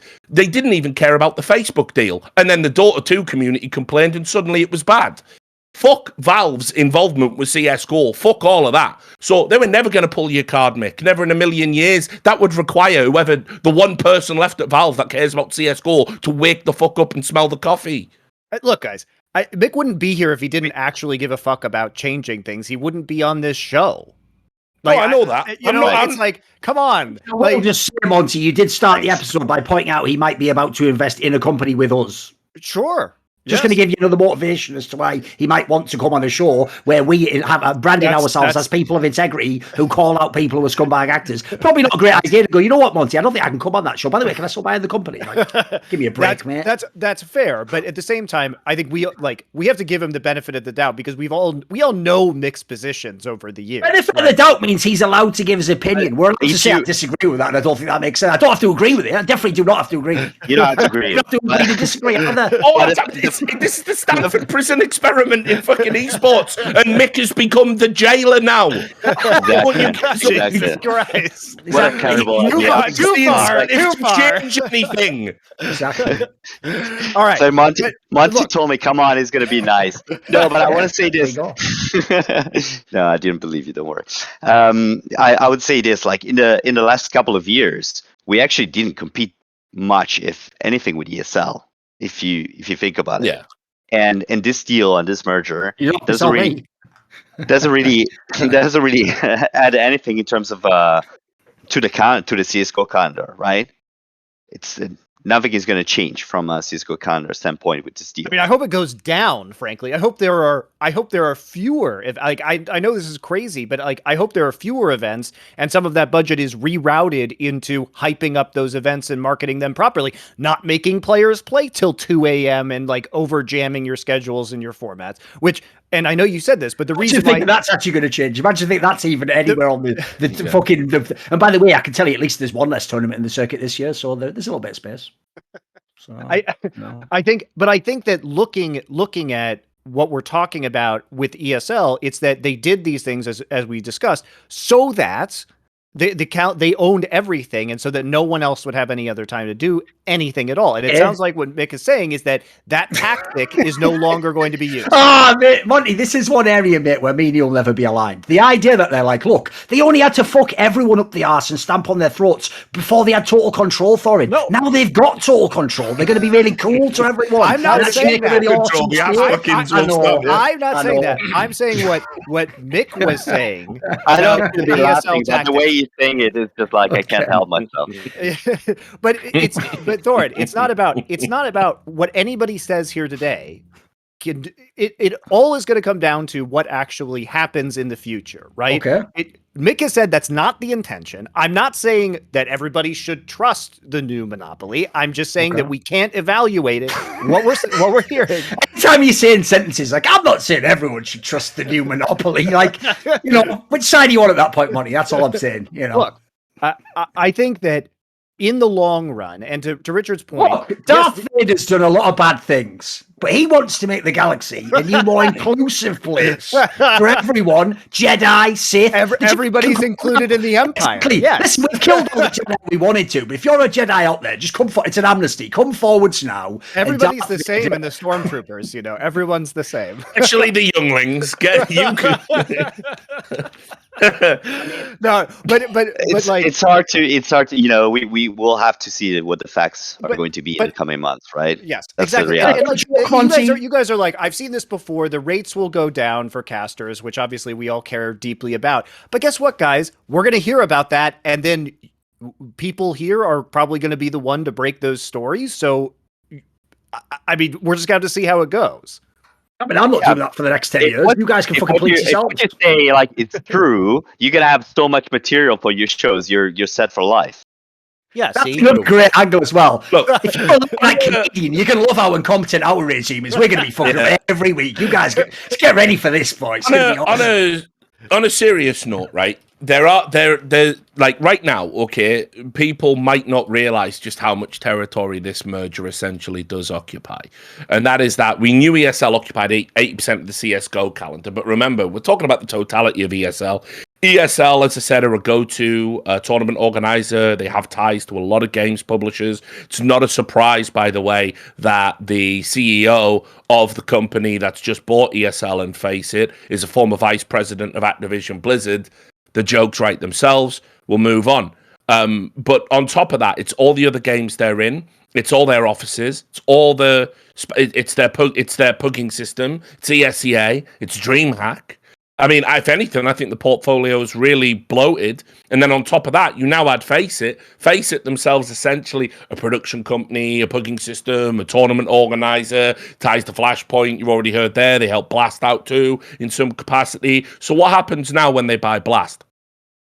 And I say when, not if, because that would be the next logical place to go. I'm also going to tell you something that everybody needs to know. These companies like Blast that produce this amazing product, on their fucking knees financially. They probably go to bed every night praying that the Saudi Arabian Public Investment Fund is going to buy them. That's why the Neom deal took so long for Blast to turn down. They were literally sitting there like hunkering down, being like, will it go away?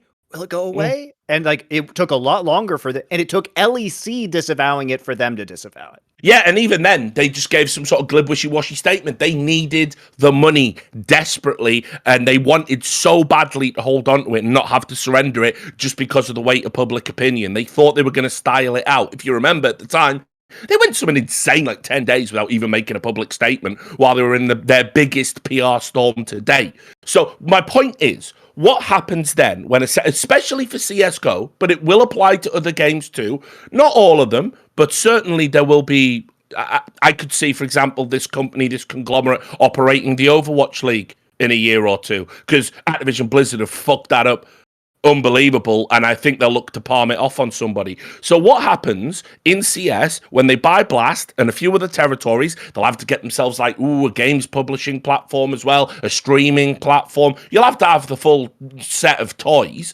What happens to talent that they don't like? What happens to people who work in the industry they don't like? What happens to journalists that have written critical things about them in the past, still getting a press pass and coming to the events? History tells me abso-fucking-lutely not. And so whenever I see these convergences of concentrations of power like this, makes me incredibly nervous, because I have never seen anyone in esports wield them without being petty losers.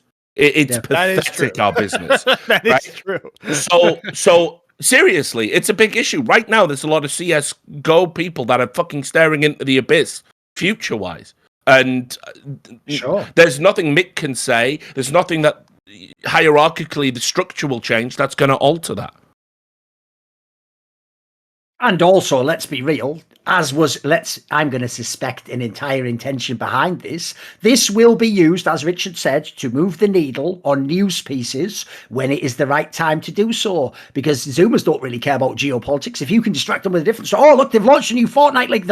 That's how you get them. So the joke's going to be, in the future, whenever the Saudis catch an L, they'll just add a GBTQ++ to the end of it and just fucking rizzle-dizzle the way out of it, won't they? So problem solved. There'll just be a new initiative for women or gay people or minorities or something, and that'll magically take the headline. Esports, yeah. It'll become the esports thing, and that's all we'll know in esports. Well, we won't know whatever happened with some other project here and this thing going on there or some violation. No one will give a fuck because they have shiny games will be popping, ding, ding, ding, ding, ding, and they'll just go and look at that instead. That'll be one of the main reasons to do this, because that's the real joke behind this whole thing. It isn't worth the fucking money right now. Right now, what Richard said is the only actual business model. Right now, until you make it sustainable, spoiler, nobody's come anywhere close. What you do is you're just waiting for the next idiot who wants to pay you 10 billion for what you just bought for $1 billion. You go, phew, I was wondering actually if that was going to fucking work out, or whether I'd be the idiot that sold out for less. And then you sell it to him for 10 billion. And the joke is either one person cracks fucking liquid fusion, as it were, and he makes it sustainable and he gets all the benefits and it becomes $1 trillion industry, or that doesn't happen. And one person at the end up holding the bag of a company that was sold for a few million, then tried for 40 million, then for $1 billion, then for 10 billion. And someone at the end just loses $10 billion. That's how it goes at this point in time. It'll be one of these mega conglomerates, by the way. It'll be a big games development company. Yes. Remember, Activision Blizzard was so fucking, they had their fingers so far off the pulse and all the way up their fucking ass. They nearly bought Azubu. They had talks about it. Yes. Azubu was a fucking warehouse and everything was white labeled to silly cunts. Oh, yeah. So I mean, because they did buy MLG TV, hilarious. Yes, and why did they do that? As we know, it was to flex on Twitch, and so we've got our own streaming platform now. That was it. And we'll take our games off your platform if you don't pay us 90 million for the Overwatch League. It was basic. To be fair, they actually made money in that. It was actually very clever of them, but because the threat to Twitch was, they basically just made Twitch scared. I'll never see money like that ever again for that product. I'll tell you that. It did ruin a lot of stuff too. But I do think it could absolutely go the way you guys are saying. But I also don't see another way out to sustainability besides to have investment like this, because we had sustainability. Remember, going back to GSL, OGN English, we had sustainability. We had it. Then the devs came in and said, oh, it's all free. And now we're in this. Now everybody, independent tournament operators, are in this situation where they cannot charge for the product. And so the only way to do it is what Mik said, is to spend money in the short term in order to make it more premium to justify monetizing it. Think about this. That's the only way out. This is what an amazing business esports is. We need $1 billion to help us make $10. Yes, it's true. No, what are you talking about? It doesn't make sense, Monty. No, how many billions did it need to be? What if it was just 100 million? Would that not be enough to make the master way out of recession vibes? Dude, as far as I can tell, you are the most American person in this chat right now. You are actually just printing money to get quantitative easing. You're doing esports quantitative easing. No. It's just that there isn't a way to charge for the product because of the way the developers have set up the industry right now without putting more money to make the product more premium. BSL wasn't giving away all the fucking Counter-Strike for free and then wondering why they can't charge for it. Well, they have to give it away for free because of the way the developers have set it up. It's called painting yourself into a corner. You don't then at the end go, well, what bloody idiot's painting me in this corner? Now I'm going to have $1 billion to get out, aren't I? I agree with you. But the point is we have to deal with the reality. The industry has painted itself into the corner. Okay. This is a fact. This is a fact. But I don't see a way to get out of it without having additional investment to improve it, and also to have systems in order to grow the audience, because that has been one of the core issues. One of the key problems is that conversion between players and esports viewers is fucking terrible in every esport. And everyone will look at games like League of Legends and be like, look how many millions of people watch this. It's still like 3% of the audience of the player base of the game. And that is a huge, huge issue. And so the combination of the platform and the actual broadcast and plans to really do grassroots stuff is the only way to develop a larger audience for the esport and to have that synergy. And investing is the only way to break out of the cycle where you can't make premium content because everybody's in so much fucking debt. And if you don't have the premium content, you can never charge for it. You can never get the big sponsorships, right? Because you need premium. If you need something shiny to show car companies, Here's the thing, though. You're missing. You're missing another. Sorry, Mick. I just want to make this point quickly. And you're missing another outcome that could actually be a benefit to the industry. And I've said the opposite many times, but let's do a thought exercise.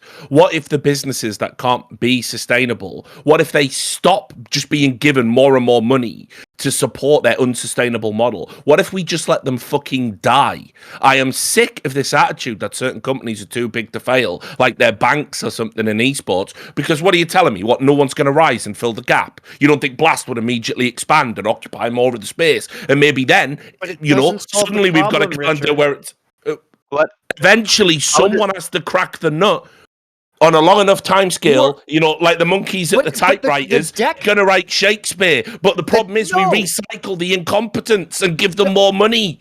That's kind of true. But the problem is that the deck is stacked against independent tournament organizers because the developers are making money from marketing that is untouched by the actual esports industry. And so it affects everybody in this fucking space, that no one actually gets a piece of that pie who's a team, who's a player, who's a tournament organizer. And as Richard, the problem is the devs. And like, yeah, you could say like, let's let these failing things die, but that causes Counter-Strike to fail because the devs aren't propping it up with their marketing budgets in the same way. They are sort of with the majors, but not a lot. Not the way it is in other games. And so your universe just results in only dev-operated esports having any esport, which fucking sucks. Two things here. I think in terms of like how far away from profitability we are, it's actually not that bad. Meaning like ESL even had some quarters where they were profitable. FACEIT just before this was profitable. So there's like, you know, it can be done. Of course, like in terms of like the investments you can make in a space, you're going to be limited, right? If you need to achieve that goal, you need to be profitable, you need to break even. There's only so much you can do in terms of like extra money you can invest into it. So it's, you know, of course, like we all recognize that we need more investments, that this needs to grow with investment, but at the same time, the business model are maturing to a point where we can get there. Mate, you were literally in Flashpoint with me just over 1 year ago, where the entire premise was this project must exist because ESL is going to bleed out esports like some fucking codependent bitch going off the edge of a cliff, steering the wheel while you're trying to correct back on the road. But now literally you've put on a different hat with a massive sack of Saudi money and ESL's this close to profitability. What the fuck are you talking about, mate? You changed your tune. Things have changed. I mean, obviously, like I can see that. I can bloody see that, mate. How many zeros? How many? How much? How much? Let him explain, Thorin. Is it the yachts and is it have nots and the yachts? Things have changed, not from that standpoint, but more like you know, I think ESL has changed a lot in the last couple of years, and also I had the chance to go a lot deeper into understanding their business. So from that standpoint, things have changed. But no, the other point on the publisher, I think it's also super relevant because I think you're right, Monty. Like one of the biggest problem right now is that the publishers still don't quite understand how they should deal with this esports thing, right? They don't know if it's a marketing thing, if they should start a franchise and try to make money out of it. Well, they're doing both. Like the joke is that they keep all of the money that is, you know, all the whales that are on their games, basically spending more money as a result of esports, never tell anybody about it, and then they also charge the franchise fees. Like that's the joke, is that the developers make all the money. Yeah, and look, I think in a way it's true, right? Like the developers are getting a lot of value from having a good esports ecosystem. It's been proven that has a huge impact on player retention, on user acquisition, on monetization, like all the key KPIs for a game publisher. But the reality is like they haven't really integrated it into their strategy in a way that is, I would say, like, you know, so sustainable, like with the right balance between like what's the level of intervention and oversee that a publisher should have on the ecosystem versus like how much of it should be an open ecosystem, right? We were talking about Valve and we're saying, you know, all the things that we don't like about Valve, but I think actually Valve is probably the best publisher in the The world. best, easily. Yeah. Right? Oh yeah, I mean, Uh, it's not a fucking high bar. It's You true. know, It's true. The bar is low, but they are the best. I mean, my analogy was always So- this. It's the difference between your parents beating you or just not being around. I'd rather have the ones that aren't around. Doesn't make them parents of the year, though, does it? You know, just saying. All right, Mick, continue. no, I mean, my point is like, yes, we we don't have perfect parents, but we can. I think we can educate them, right? We can get to a place where at least publishers now understand that they need to do something about esports. Most of the time, they do something wrong about it, but more and more they're going to start looking at what sort of models are out there. What kind of like a resources they have available to them to try and understand and structure their thinking and their strategy. And I think that's where we have a lot of space to try and have an active role and help them and guide them into building better ecosystems for their games. It's also the fact that the sales opportunities are much better with this new company because the scale is so much larger. Because the problem with ESL is that ESEA and their platform was much smaller than FACEIT's. FACEIT's problem was that they couldn't sell against as many tournaments or big events as ESL across all of these games. And so the merger allows them to sell across both things simultaneously, which in terms of profitability will result in larger deals. So from the sales perspective, the inventory is now, I think, much more interesting to large corporations because they're getting the not casual, I would say competitive player base on the platform on the ladder, as well as the ability to have premium ads on esports broadcasts. Is that fair, Mick? Yeah, absolutely. Now, thanks for saying that. That's exactly one of the key pillar of the strategy. Like we need to, by creating the right proposition for publishers and developers, for the player and the fans, then ultimately we can unlock more value for brands and sponsors, and that's what's going to help us solve that monetization issue that we have right now with esports. And I think that's key because this is literally, at least from a business perspective, this has literally never happened before. Because we don't, as far as I'm aware, I'm trying to think, maybe the Louis Vuitton deal, I'm trying to think with Riot, where they put it inside the game. But even then, that's different than having a purely competitive platform like the combo of FACEIT and ESEA. And so we haven't really seen deals be able to be sold like this before. And they will be significantly bigger deals because the numbers together are huge. And the thing about these marketing deals is that it's not like linear. It's not like you increase the scope by 2x and you get 2x the deal.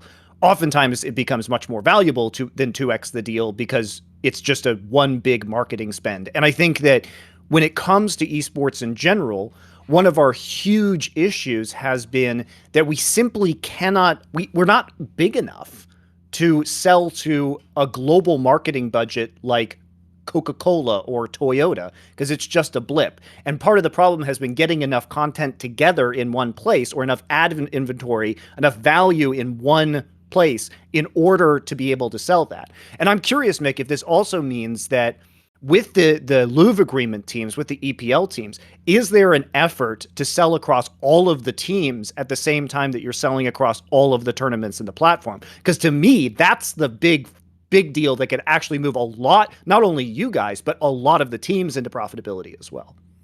Yeah, so I mean, I'm not as familiar with a Louvre agreement to tell you if there's a provision around that. I think they do have it around at least certain categories where they have like they work collectively to find deals together. What I can tell you in terms of like a monetization for the teams, there's a big effort on our end. We're already partnered with a number of large esports teams, and we created ways for them to build their communities on the FACEIT platform and find ways to monetize the engagement of that community as well. So we run the first couple of case studies now with Navi and a few other teams, and the results are really promising. So that's something we were planning to open up to more and more organizations, and hopefully this is going to be another avenue for esports teams to generate revenues from their fans and move towards a more sustainable business model. And also, in line with what you are saying, though, Monty, here's the issue, though. If I'm the guy that you're talking about in this business meeting, and I'm saying, instead of just selling, just say ESL sponsorship, I've also got a platform, I've got a full spectrum approach you can get all. Right, here's the problem with that. Do you know when that's going to get you the best deal ever? When you're the only one who's got tier 1 Counter-Strike tournaments. If there's any other game in town, immediately they can undercut you. That can be a vehicle by which the sponsor himself doesn't have to go to the same level you do. So it's in your interest, actually, to buy up your competitor, Blast in this case. Flashpoint, you don't need to buy up at this point in time. You buy up all the best ones. Now, when you go and you get that massive deal, problem is companies like this aren't about me and you, Monty. They're there to make money for their shareholders. So when you make this mega deal, why does even one drop more go to the teams? I'll tell you what, less goes to the teams. Here's why. Because now when I'm a team, there is no place to go except Louvre agreements. I have to play in those tournaments. You can even say, by the way, technically, you could play in the majors without them. No, I can't, because where would my seeding for the major come from if I don't play in ESL tournaments? How would I get invited to an RMR potentially if I'm in a situation where I don't play in any of the ESL tournaments in the circuit? It's the only circuit in the year, and then we have the majors. So actually everything that a team does, I'm now more dependent on ESL and this massive thing, not less. And at the moment, the Louvre agreement, you can go and people can deny this all they want. The Louvre agreement became better because of the existence of Flashpoint to directly compete against. That's true. Over the deal. So if there is no Flashpoint, we have a worse Louvre agreement now. And if it's a monopoly for ESL, I think that deal potentially gets worse. Unless either the team orgs can band together and battle against it, maybe. And by the way, that's if you think this is bad, I'm talking about the poor little team orgs are going to have a hard time battling ESL. If you're a player, forget about it, mate. I've already seen, like, the joke is, I should have known ESL worked with scumbags and people who only have a cynical profit ethic anyway. They already partnered with a fucking CSPPA, didn't they? God forbid a player ever gets another fucking squeeze of blood out of that stone. It ain't happening, mate.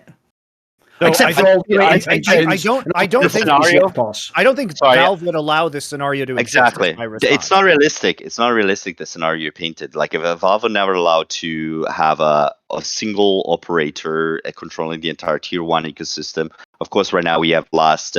There's a few other organizers as well. You would argue probably a bit smaller. COVID hit pretty hard. A lot of organizers, we know that. But you have majors as well. So I can tell you for a fact that if ESL has too much, like EPT has too much of the calendar, all of a sudden they will have like no more majors. Like, all the majors will go to other organizers. And there's always like a ways for Valve to balance it out. Even if everyone feels like they're not doing it, they're actually watching pretty carefully. Valve does give a shit. In my interactions with them, they do give a shit. Yes, and I think on the other hand, also, again, like, this is my word, but this is where we come from. From FACEIT, we have thousands of organizers, and we always been propping different types of organizers. From the small guys, the local guys, all the way up to Blast, and even E-League. Richard, you know this, right? Back in the days, I was in Atlanta like every other week trying to help those guys set up their shit, right? And at the time, we even had ECS, right? So people might think like they were our direct competitor, but that's not how we think. We think that having good people coming in and building good products, it ultimately improves the overall ecosystem. And if the overall ecosystem grows and improves, and we are, part of the infrastructure of that ecosystem, then we're all going to gain. That's the mindset. That's the approach. And also, like, E-League, Flashpoint. Actually, you know what? You guys partner with ES. I think it'll take care of itself. Sorry. Agent FACEIT activated. The sleeper agent. I think that when we look at this too, we have to consider that most leagues are functional monopolies. And like, there is no problem with like Formula One or NFL's production, who have two of the very best produced sports on the planet. There's no problem with talent getting paid. There's no problem with monetization, because like you're saying, Thorin, they have a literal monopoly in certain cases. And the NFL is like kind of exempted by the American government. Sports leagues are exempted in weird ways from a lot of antitrust. So even though you could go form a competing football league, and XFL has tried and all these other things, it becomes very difficult to actually meaningfully compete against these bodies. Now, the key difference is that these are owned by the teams, right? As opposed to an entirely separate venture capital fund / government / whatever a lot of these publicly traded company as ESL used to be, right? Biggest middleman of all time, effectively. So yeah, and I think yes, but the NFL also doesn't produce its own stuff. It sells the media rights and it's produced by other people. But it hasn't stopped it from being a premium product, and it does allow the NFL or the NBA to have a very competitive pricing model that makes it profitable. Right.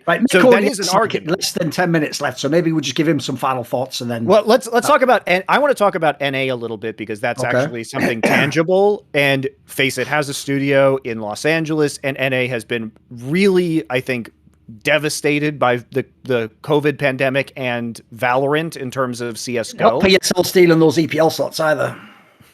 Well, yes, and I that's very true. And I think that the EPL. What's going on is that there's also incentivization for the loose teams to run NA rosters now as well. Yeah. So I think I don't know if you guys saw that, but there's been announced, and there's been a change, like a new Louvre agreement has been signed, and one of the provision is to have additional financial support to the North American teams. So effectively, for the teams that are part of Louvre that decide to sign a roster of, I don't remember the exact details, but I think it's either like a North American players or they reside in North America, then they actually have a financial incentive. And we're already seeing, like, as a consequence of that behind the scenes, that a couple of the big NA organization were actually considering to sign European rosters. They actually decided to, they changed their mind and went back and decided to sign North American rosters. So that's one positive thing that happened already, like in the short term. I think we talked a little bit about, like, from a grassroots standpoint, we get the investing more money and resources into FPL, into team leagues, into cash cups.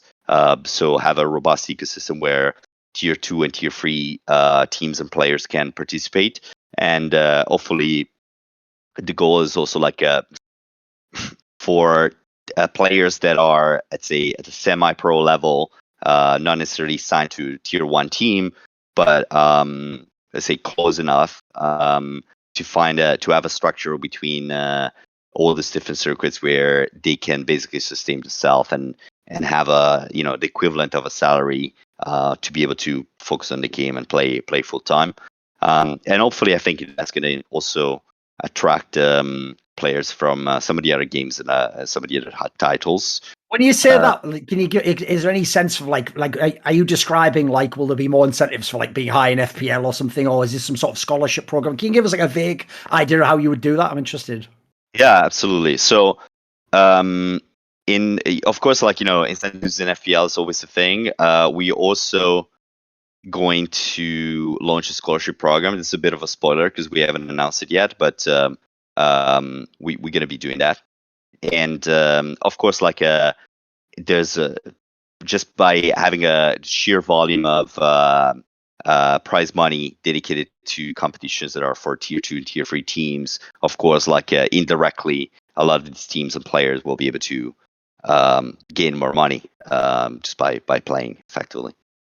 Did you think about taking $950 million and just making a really big women's league, and then all women in the world would be interested in CS:GO and be really good at the game? Just an idea I'm floating. I know. If 500k helps, imagine what 950 million would do. They'd probably all just instantly be like simple or something. I don't think that we need to put as much money. I think 500k is a good place to start, at least. All right. I just think women are worth more personally, but that's your opinion. So I think it's important to have, like, a place that allows us to grow women participation in Counter-Strike, right? Yes. In general. It's just the first step, right? And we all know that. This is not a solution to all the problems, but it's a first step in the right direction. So that's what we did, at least. Well, and it's being those leagues are also being expanded into different regions as well. Yeah, so it's been announced expansion to South America, which obviously has a pretty strong community of Counter-Strike female competitions. So that should be good. And yeah, I think in terms of like North American Counter-Strike, there's been a few other things announced. I don't know if we want to mention anything else. You said, Monty, of course, we have the Los Angeles studio. So we're planning to organize some LAN tournaments and LAN events for the North American scene. And yeah, I think there's a lot more that we're cooking, we're discussing right now. It's going to take a little longer, but I think we're not going to stop here with the investments. It's very critical for the overall health of the Counter-Strike ecosystem, and even from a commercial standpoint, you guys talked about it a little bit. A lot of the brands are really concerned about having a US audience. And a lot of the brands are, based in America. They're American brands. So it overall for the financial health of the CS:GO ecosystem, it's important as well. I just appreciate that what it took to get North American brands to come back into CSGO was essentially some sort of like government protectionism / just bribes, just basically just give you money and you'll come back. Like, shows how North Americans really believe in esports and pioneered the whole space, didn't they? Oh no, they're all the sellouts, my bad. Shout out DJ Week, shout out DJ Week, shout out DJ Week. I don't even know what you're referring to. You don't need to worry about it, mate. That's neither here nor there. That was a personal beef being settled. Damn. All right. Well, we'll bring it all up at the end. All right. So to Richard's point, Mik, do you have any other aspects of this deal that you want to bring up? Like, I mean, obviously, like, unfortunately, the reality of this is you're just going to have to walk the walk after you've talked the talk, and it'll be up to the community and everyone else to judge on what the end results of this is going to be. Yeah, exactly. No, I think we said quite a lot. Of course, there will be a lot more. But yeah, look, I think at the end of the day, proof is in the pudding, right? We'll have to see what the next action are going to be. The next tournaments coming up. How this deal is gonna really impact the fans and the community and the players, the teams, and everyone involved. And yeah, I mean, from looking at it from the inside, I'm really confident that people are gonna be happy because I only see positive things coming out of this deal. So your old role was chief business officer, right, at FACEIT? What is that continuing to be your role in the new company? I guess so. I don't know. Probably, yeah. Are you still working there, Mik? Like, has that been determined? As far as I know, yeah. My contract hasn't been terminated yet. Maybe like after I hang up after this show, it could be. I'm not sure. It is a new project, Monty. They'll probably all have new names. They'll be like a viceroy or something to this slave planet. Jesus. All right. Well, I appreciate you coming on the show, Mik. I know it was really fucking hard. So there's a lot of questions, and also I think it is worth noting to the fans that, to Thorin's point earlier about layers of abstraction, I do think that in spite of everything that is very criticism worthy, this could have been abstracted much more, guys. Like there was no need to actually, it's a privately held company now. There was no need to make these kind of announcements about the financial backing of this, right? And so people will focus on that. This could have been hidden. We decided to be transparent about it. That's the approach that we took. Yeah, you're right. Like we didn't have to disclose it. I think it probably would have come out eventually. And would have been worse. So it's not, super honorable as it were, but I do think it's worth noting that, they've publicly taken their lumps on this one and been very transparent about it in a way that I found surprising. Hopefully, Just this do is me one favour. I've got one last or thing to many say. good surprises. Now that you're in the company, Mick, maybe you can pass a little word on for me to the people at the project called AnyKey. Because here's the thing: I already wasn't really a huge fan of being lectured to about morality by a company initiative essentially funded by a chipset manufacturer. Maybe have a little look into how chipsets are manufactured and what elements they require to be used and where they're sourced from in the world. But I also don't ever want to hear a single fucking peep from these cunts over the fact of like minorities, women, like they've shown by their actions that they are incapable of actually speaking about these particular topics. Maybe shut the fuck up about that topic and let people who actually are real activists give their opinions. To that point, one of the things we talked talked about. Don't worry about it. Go on. To that point, one of the things that I'm interested to see. It's not a guarantee, by the way, that these sponsorships and partnerships stick around. Yeah, good know. So we'll monitor that for sure. Yeah, I mean, we're having conversations with everyone. Don't worry. Obviously, we've been transparent with the public, but also with our partners. And yeah, I mean, we're taking like a very transparent approach. So we'll see. Thanks for coming on the show. Thank you very much. Thanks for having me. Love to you, brother.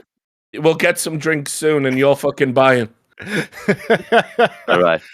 All right. See you Thanks, guys. Thank you. We're going to take a quick break, guys. When we come back, viewer questions.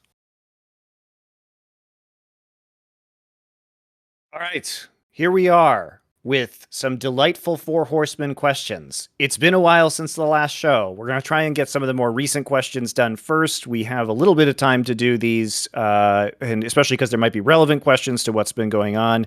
Who knows when these shows come up, but we'll get as many done as we can here.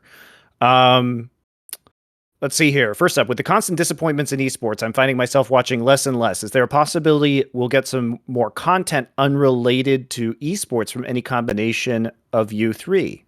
Interesting that you asked that. If so, what can you share about it?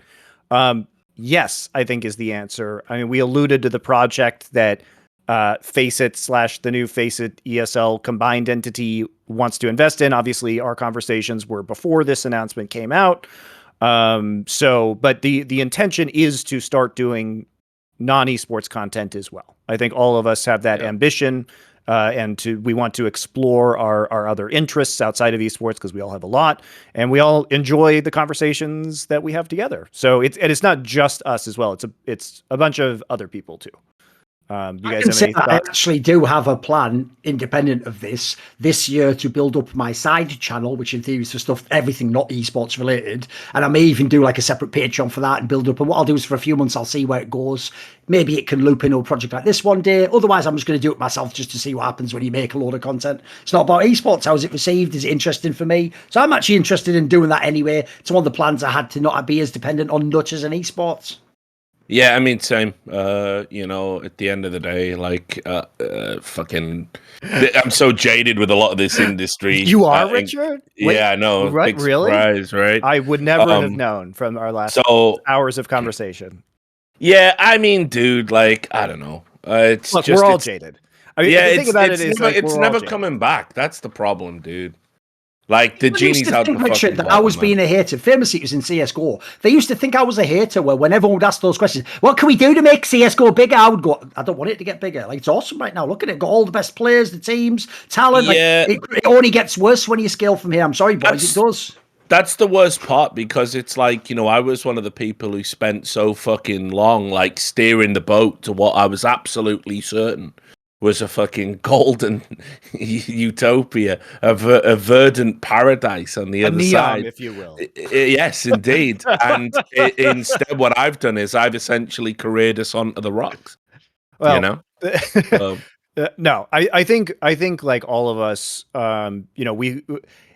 we are jaded with esports, but at least for me, I want to be able to do esports my way, which is this way, what we're doing on the show and what we're doing with a lot of our other content.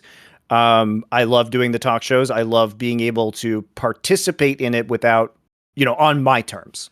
And I also want to do more stuff about, my other interests. Thorin and I, just to, give some context of the kind of stuff we might make, Thorin and I have like discussed doing like a graphic novel book club where we do classic graphic novels and discuss them and maybe bring artists or writers on board. Richard and I have talked about, we both have a love of persistent board games and what it would look like if we were playing those, for entertainment, like these kind of ideas.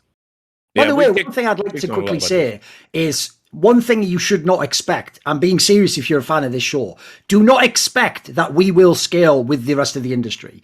I mean, I made jokes about it on Twitter, but they're not jokes. You are now at the point where we are now going to be expected by people like you who think we're the sheepdogs, who have to protect you, people who never give 1 cent to us. We're supposed to protect you when we're at the point where we are now literally criticizing people who have had journalists murdered and covered up their assassinations. Like, this isn't a joke anymore. Like, I said it in the past as a joke. I'm not going to die for fucking esports. It's not going to happen. You'll never catch me in that. And for 1 second, I'll walk away before that happens. So if you imagine, right, think about the abuse me and Richard already get when we're totally justified calling out actual scumbags in esports. Who the fuck's going to do that in 10 years when the scale is you are literally going to be talking about murderous regimes? Yet nobody, spoiler, nobody. What they'll do is your version of integrity and transparency in the industry 10 years down the line is when one journalist has the balls to tell you that like something dodgy is going on in TSM. That'll be like the limit of how far you're able to have transparency and investigative journalism. So again, that's not another thing that will scale. If you look at any other industry, that scales inversely. The bigger it gets, the less you talk about all the shit that goes on as you go up the ranks of all the corrupt power. So enjoy this blip in the radar where people like me and Richard could like just about not get run out of town, but still expose a load of scumbag shit, and then bizarrely actually have those people buy us drinks instead of literally just have a fucking guy with a dodgy Eastern European accent shove a fucking Stanley knife in our back when we walk outside the venue.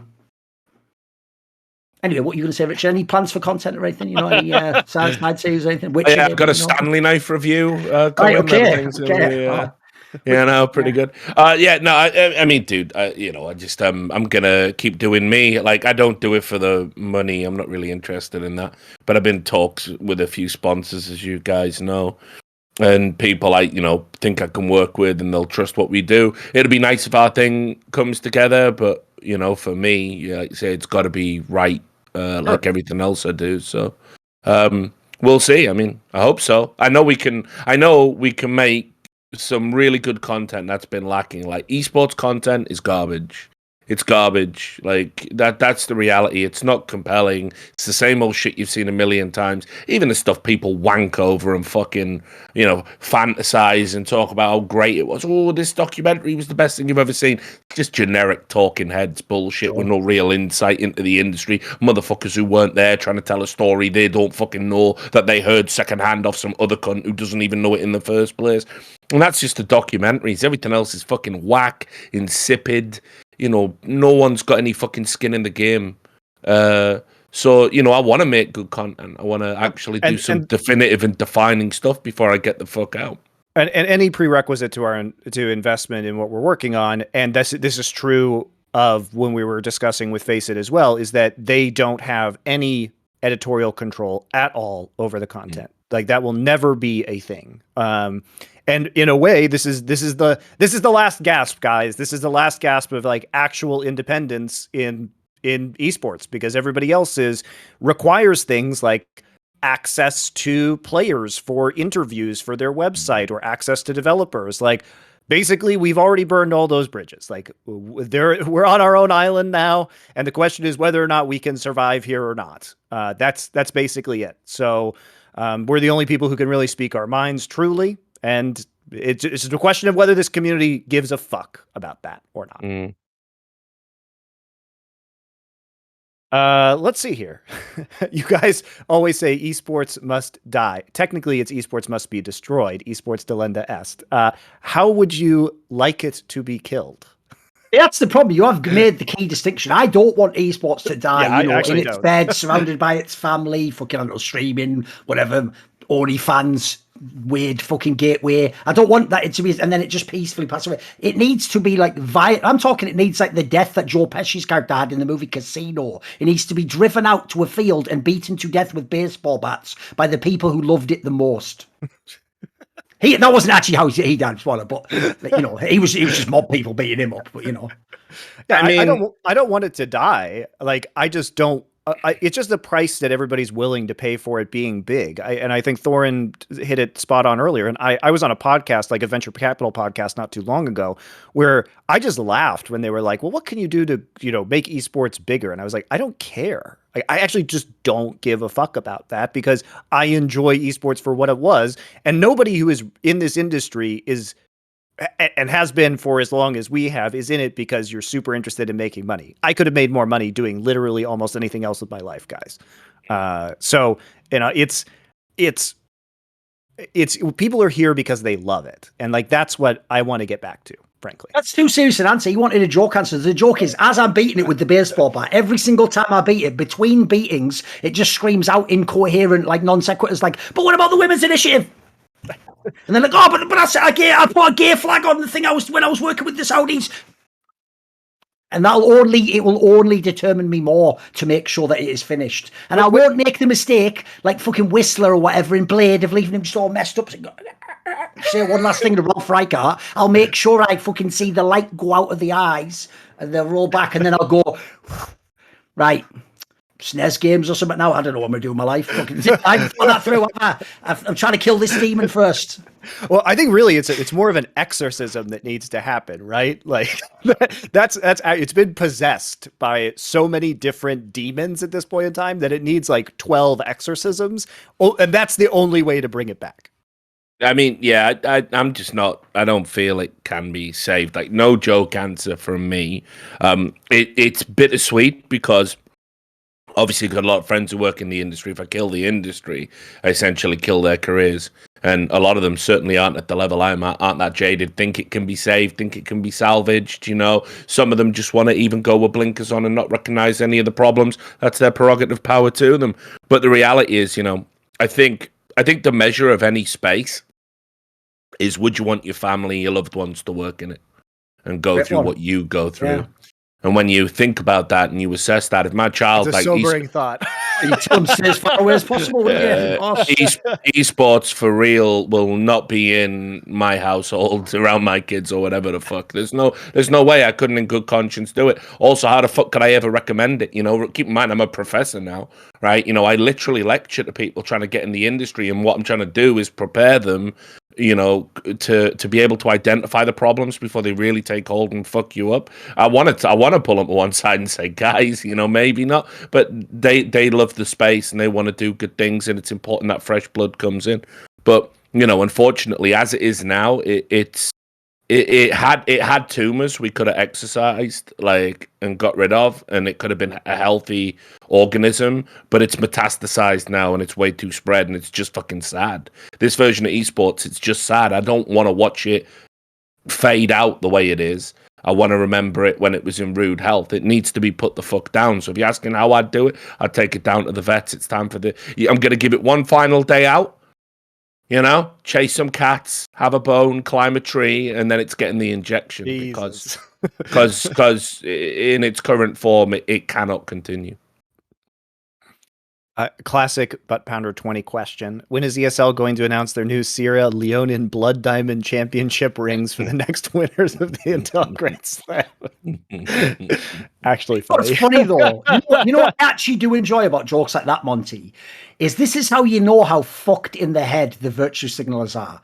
When you say that, I guarantee for half a second they get their hairs up like, oh, that's offensive. And then they realize, shit, wait, the implication is if I'm offended by that, but not the fact that that is real, I'm the biggest piece of shit. It's like they almost get a moment of lucidity. It just draws them back in a second. That's why if people don't know my tweets, I know I'm going up to the line, because the second they point that out, I can point out they don't actually care about what the real thing is. It's like the joke of like, it's more offensive to say that these people are genociding people than them genociding people. What's wrong with your hierarchy of values where that's where you're coming up on this? Because, by the way, I've got a really sad spoiler for all the young men who are in the audience. If you really think, that's it, game's over, they have to pack up shop, no more virtue signaling now, this is your first rodeo, son. Yeah, they'll be back twice as hard next week. They'll just wait a week and they'll be back at it. And if you say, by the way, what about the ESL? They'll just go, can't they grow and learn? And they've got all these initiatives. Like these people, their ideology is self-contained. There are no off-ramps. It just circles back into the center again. Like you're on a fucking tilt-a-wheel. There's no way out.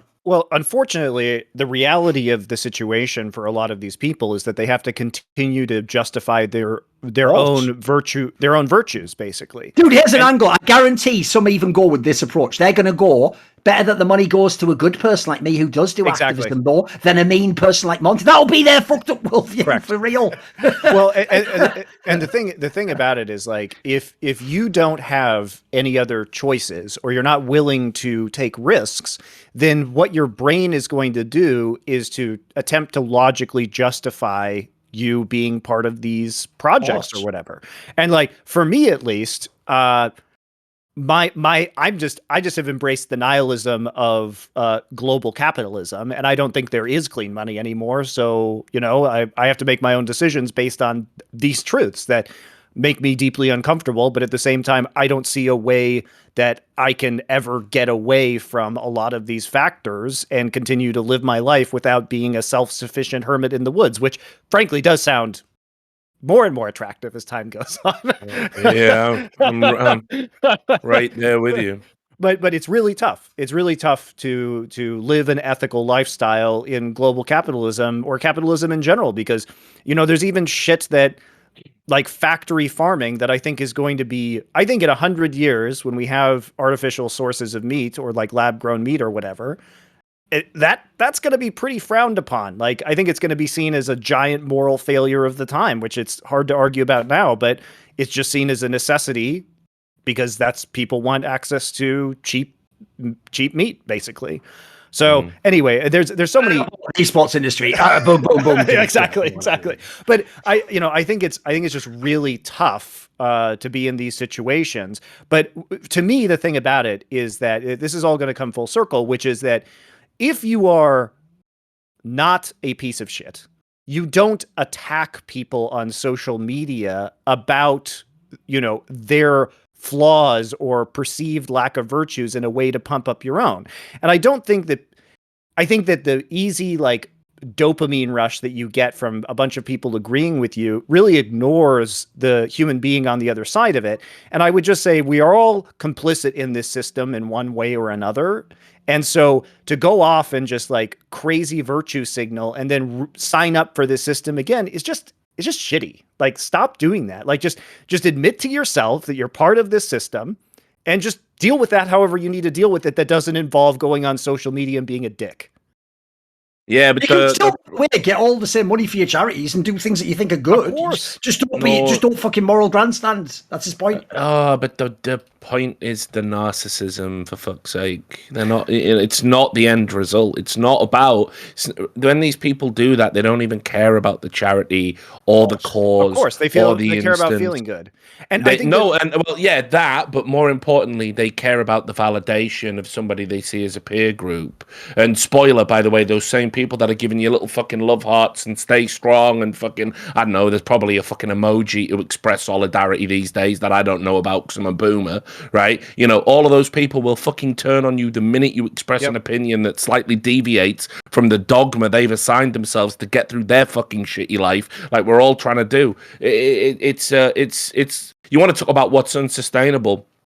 Here's what's unsustainable. Creating a life for yourself where it's imperative you are always on the right side of every argument and opinion that is ever presented publicly. Can't be done. But that's how they want to live because the fucking inner narcissist tells them this is the... I can do this. Me. I will crack the code. No, you fucking won't. You will falter and fail like every other fucking human being on this planet, and when you do, the people that were telling you were great on Monday will kick you to death on Wednesday.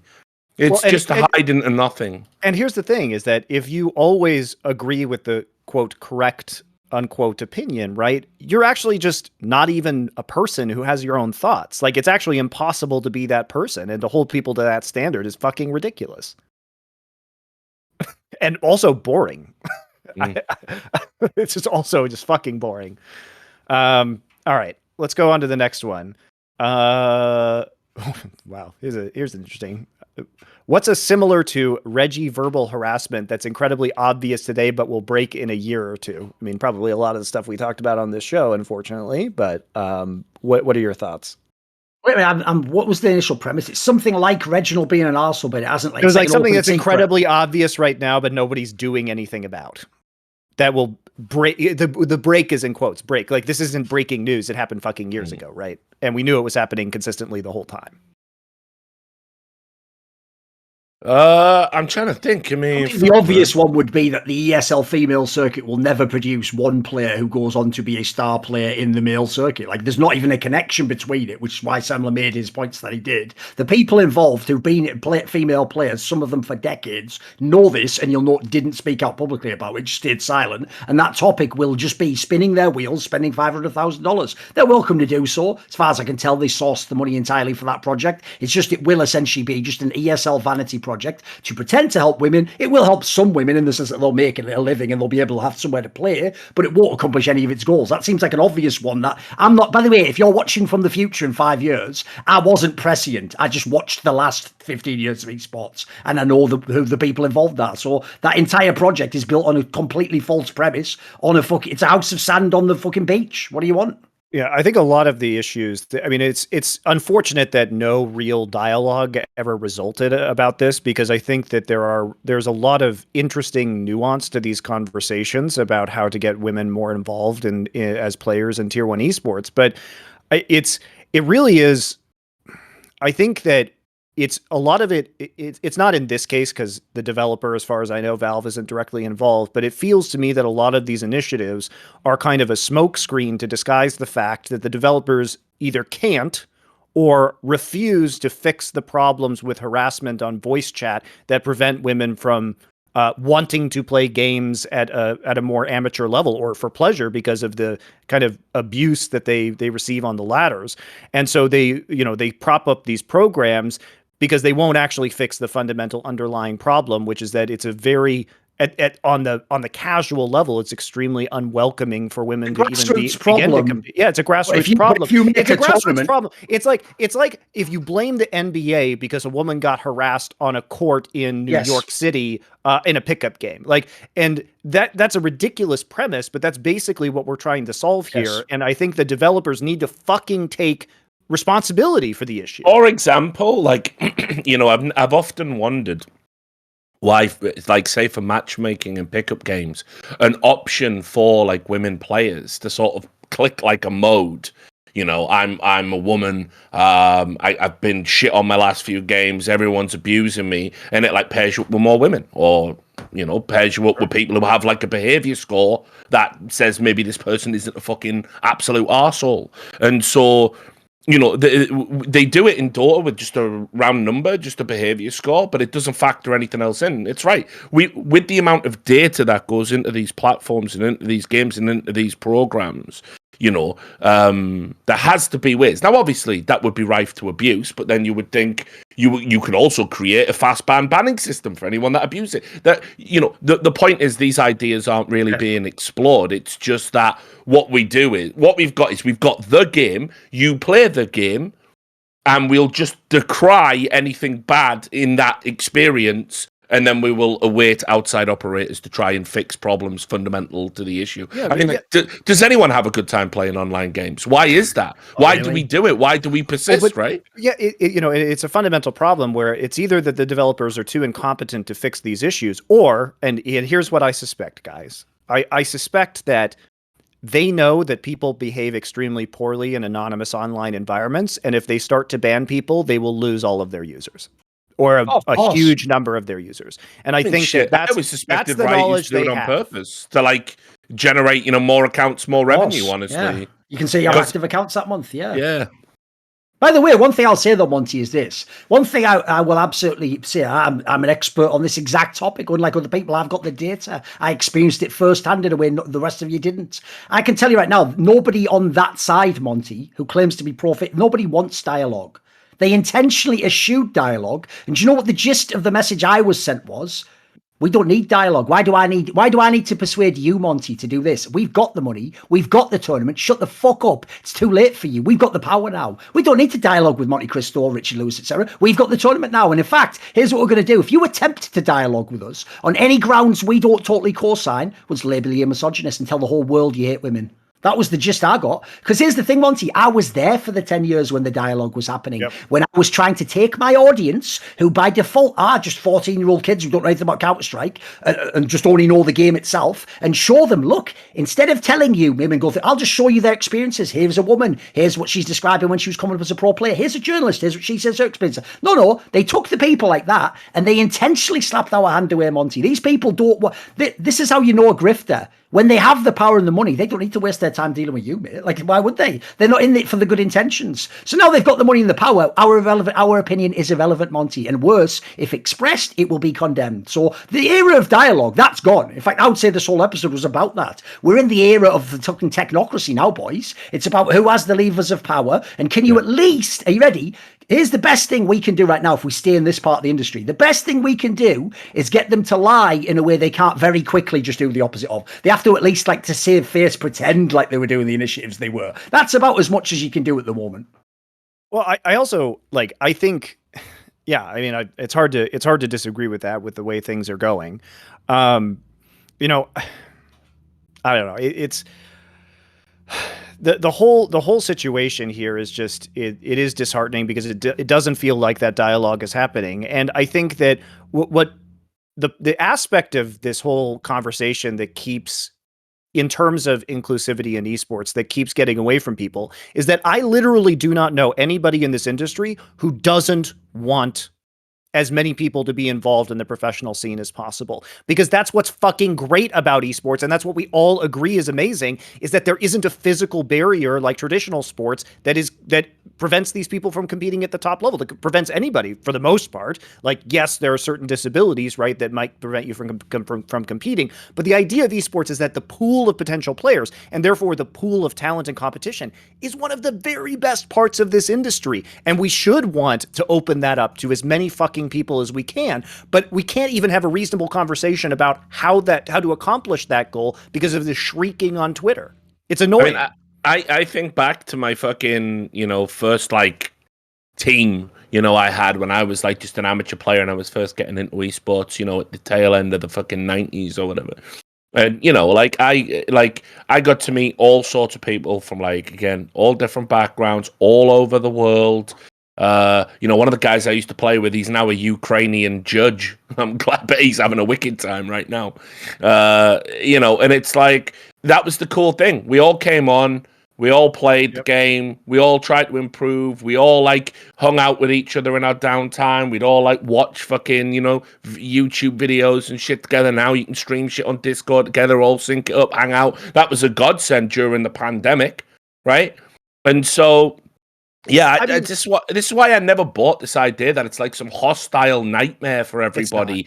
You'll be able to corroborate this. Do you remember back in the day, we used to have stories that would literally just feel good stories. They weren't even national PR incidents. They were genuinely what they appeared. You would have, like, a World Cyber Games for real, where you would get, like, a Palestinian guy and an Israeli guy. Obviously, I don't know if literally Palestinian people compete. I'm giving an example here. You'd get a famous conflict, and two of these people would go out of their way to do a photo op with the site and go, look, gaming got healed the bridge or whatever, that was a real thing that used to happen. We used to joke about that. We used to joke about that all the time when Mo and Steele played on a team with each other. Example, yes. Right, but so yes, and also as well, I mean, it's still there at its core, it's like, that's why I was so sad about what happened with the Blitzchung issue with Activision Blizzard. You had a guy there actually able to express there is a problem, our democracy is threatened in Hong Kong, as he was achieving excellence, and he had that platform to reach people, and Blizzard fucking punished him for it. That is so far away from what esports used to be about. It was like just people, like, expressing opinions, coming together, solidarity. The word community hasn't applied to esports for 10 years, but it did exist at one time. I was there, I remember it. And we've just strayed so far from it. And now, as I said, it is a little bit of a grift. I'm not saying women don't have fucking terrible experiences. I mean, shit, most of those terrible experiences happen in Riot's office. But, the reality is, across the board, I see people that are open-minded. Across the board, I see young people that understand technology and aren't hung up on stupid boomer shit. Like, like, it's It used to be something really pure and really cool and really nice, and it's just so sad to see where it's got to now. I agree. Like 10 years ago, everybody was here because it was one of the most like bleeding edge progressive spaces and inclusive spaces, and I still believe it's that way. So it's weird to see people tearing away at it because it's still that way, guys. And like I literally don't know anybody in this industry who doesn't agree with those principles. So it's very weird. It's very weird to be on the inside of it. We'll do a couple more quickly. I tried to get it because we're all NFL fans. I tried to get into the NFL this postseason, but the long and constant ad breaks makes it hard for me to keep engaged. That is annoying. How do you get over the constant interruptions to the game flow? I mean, it's kind of NFL is weird in that it's kind of like a turn-based game anyway as a sport, which I really like as a I love turn-based strategy games. So like it really like scratches that itch for me. And you just have to deal with it. I mean, it is annoying. I don't think anybody's going to argue that. Stop crying about it. Get the fuck up. Go pop some popcorn or take some fucking ribs out the fucking smoker or get a beer out the fridge. Problem solved. I also think it's just a fabulous sport, so I'm willing to put up with it. It is the greatest sport on planet Earth. It is. It depends, obviously, if you require a social component. If you can genuinely just sit yourself and you want to watch the game, I can say right now, you sign up for the NFL Game Pass, you wait until the game is halfway done, you don't check the score, and you start from the beginning of the VOD, and you can just skip through all the advert breaks if you want, and just go and watch all the game. By the time it ends, you'll watch the whole match. You won't have any of the ad breaks. By the way, it's a great service, has loads of shoulder content, all this. The problem is if you can't handle spoilers. I'll say this. I learned years ago because of esports, like, spoilers are just like it's like the princess and the pea, mate. No one can cater to you with spoilers in the modern day. So, for example, I'll just tell you straight up, I get spoilers for all the games that I don't watch live. I don't give a fuck. I still find it equally interesting to go, fucking hell, they're doing well on this, like, third down. How are they going to score no points in this draft? That doesn't even make sense. Like, I still find if something's good, it's like a movie. If you've seen a movie a million times, if it's really good, the plot twist doesn't ruin it that you know it. You still enjoy the access to the movie, the art form, the being taken from act A to fucking act B or whatever. So, personally, I don't think it's that a big a deal. If you can't handle the breaks, essentially, you can't watch it live, mate. I'll tell you one thing you could do very quickly. If you're a newbie to the game, there's loads of YouTube channels out there that do like 20-minute condensed versions of the games. They just cut out all the shit with the timeouts and you just watch the best players. If you're not American, well, actually, even if you are American, you can just buy the NFL Game Pass, which is like, in my opinion, quite a good deal because like it's $150 a year for like all the games. And after the games are up, you can literally watch the condensed version where it's just play to play to play to play to play to play to play. And it takes like an hour to watch the game, right? And there's no commercial breaks, no nothing. And no downtime, no timeouts, just like boom, boom, boom, boom, boom, boom, boom. It's great. But you can't watch it live, obviously. But it does. Those are edited within like an hour usually of the game ending. So they use an algorithm, I think. Yeah, it's really impressive. Yeah, it's just there. You get immediately after a game, you get match in 40 minutes or just highlights, which are typically about 12 minutes. Yeah, and also sometimes you get coaching videos. You can make an index come up and click through to the passes and the completion. You can see it all. You can skip through wherever you want. It's that, if people don't know, the joke is esports tech is trying to copy that. It's the most advanced sports tech in the world. Yeah, the production of NFL is absolutely incredible. It's mega. It's absolutely incredible. It's way better than Twitch put out with. Like, the quality's mega. It's everything you'd want. Yeah. Final question. Favorite Dostoevsky novel?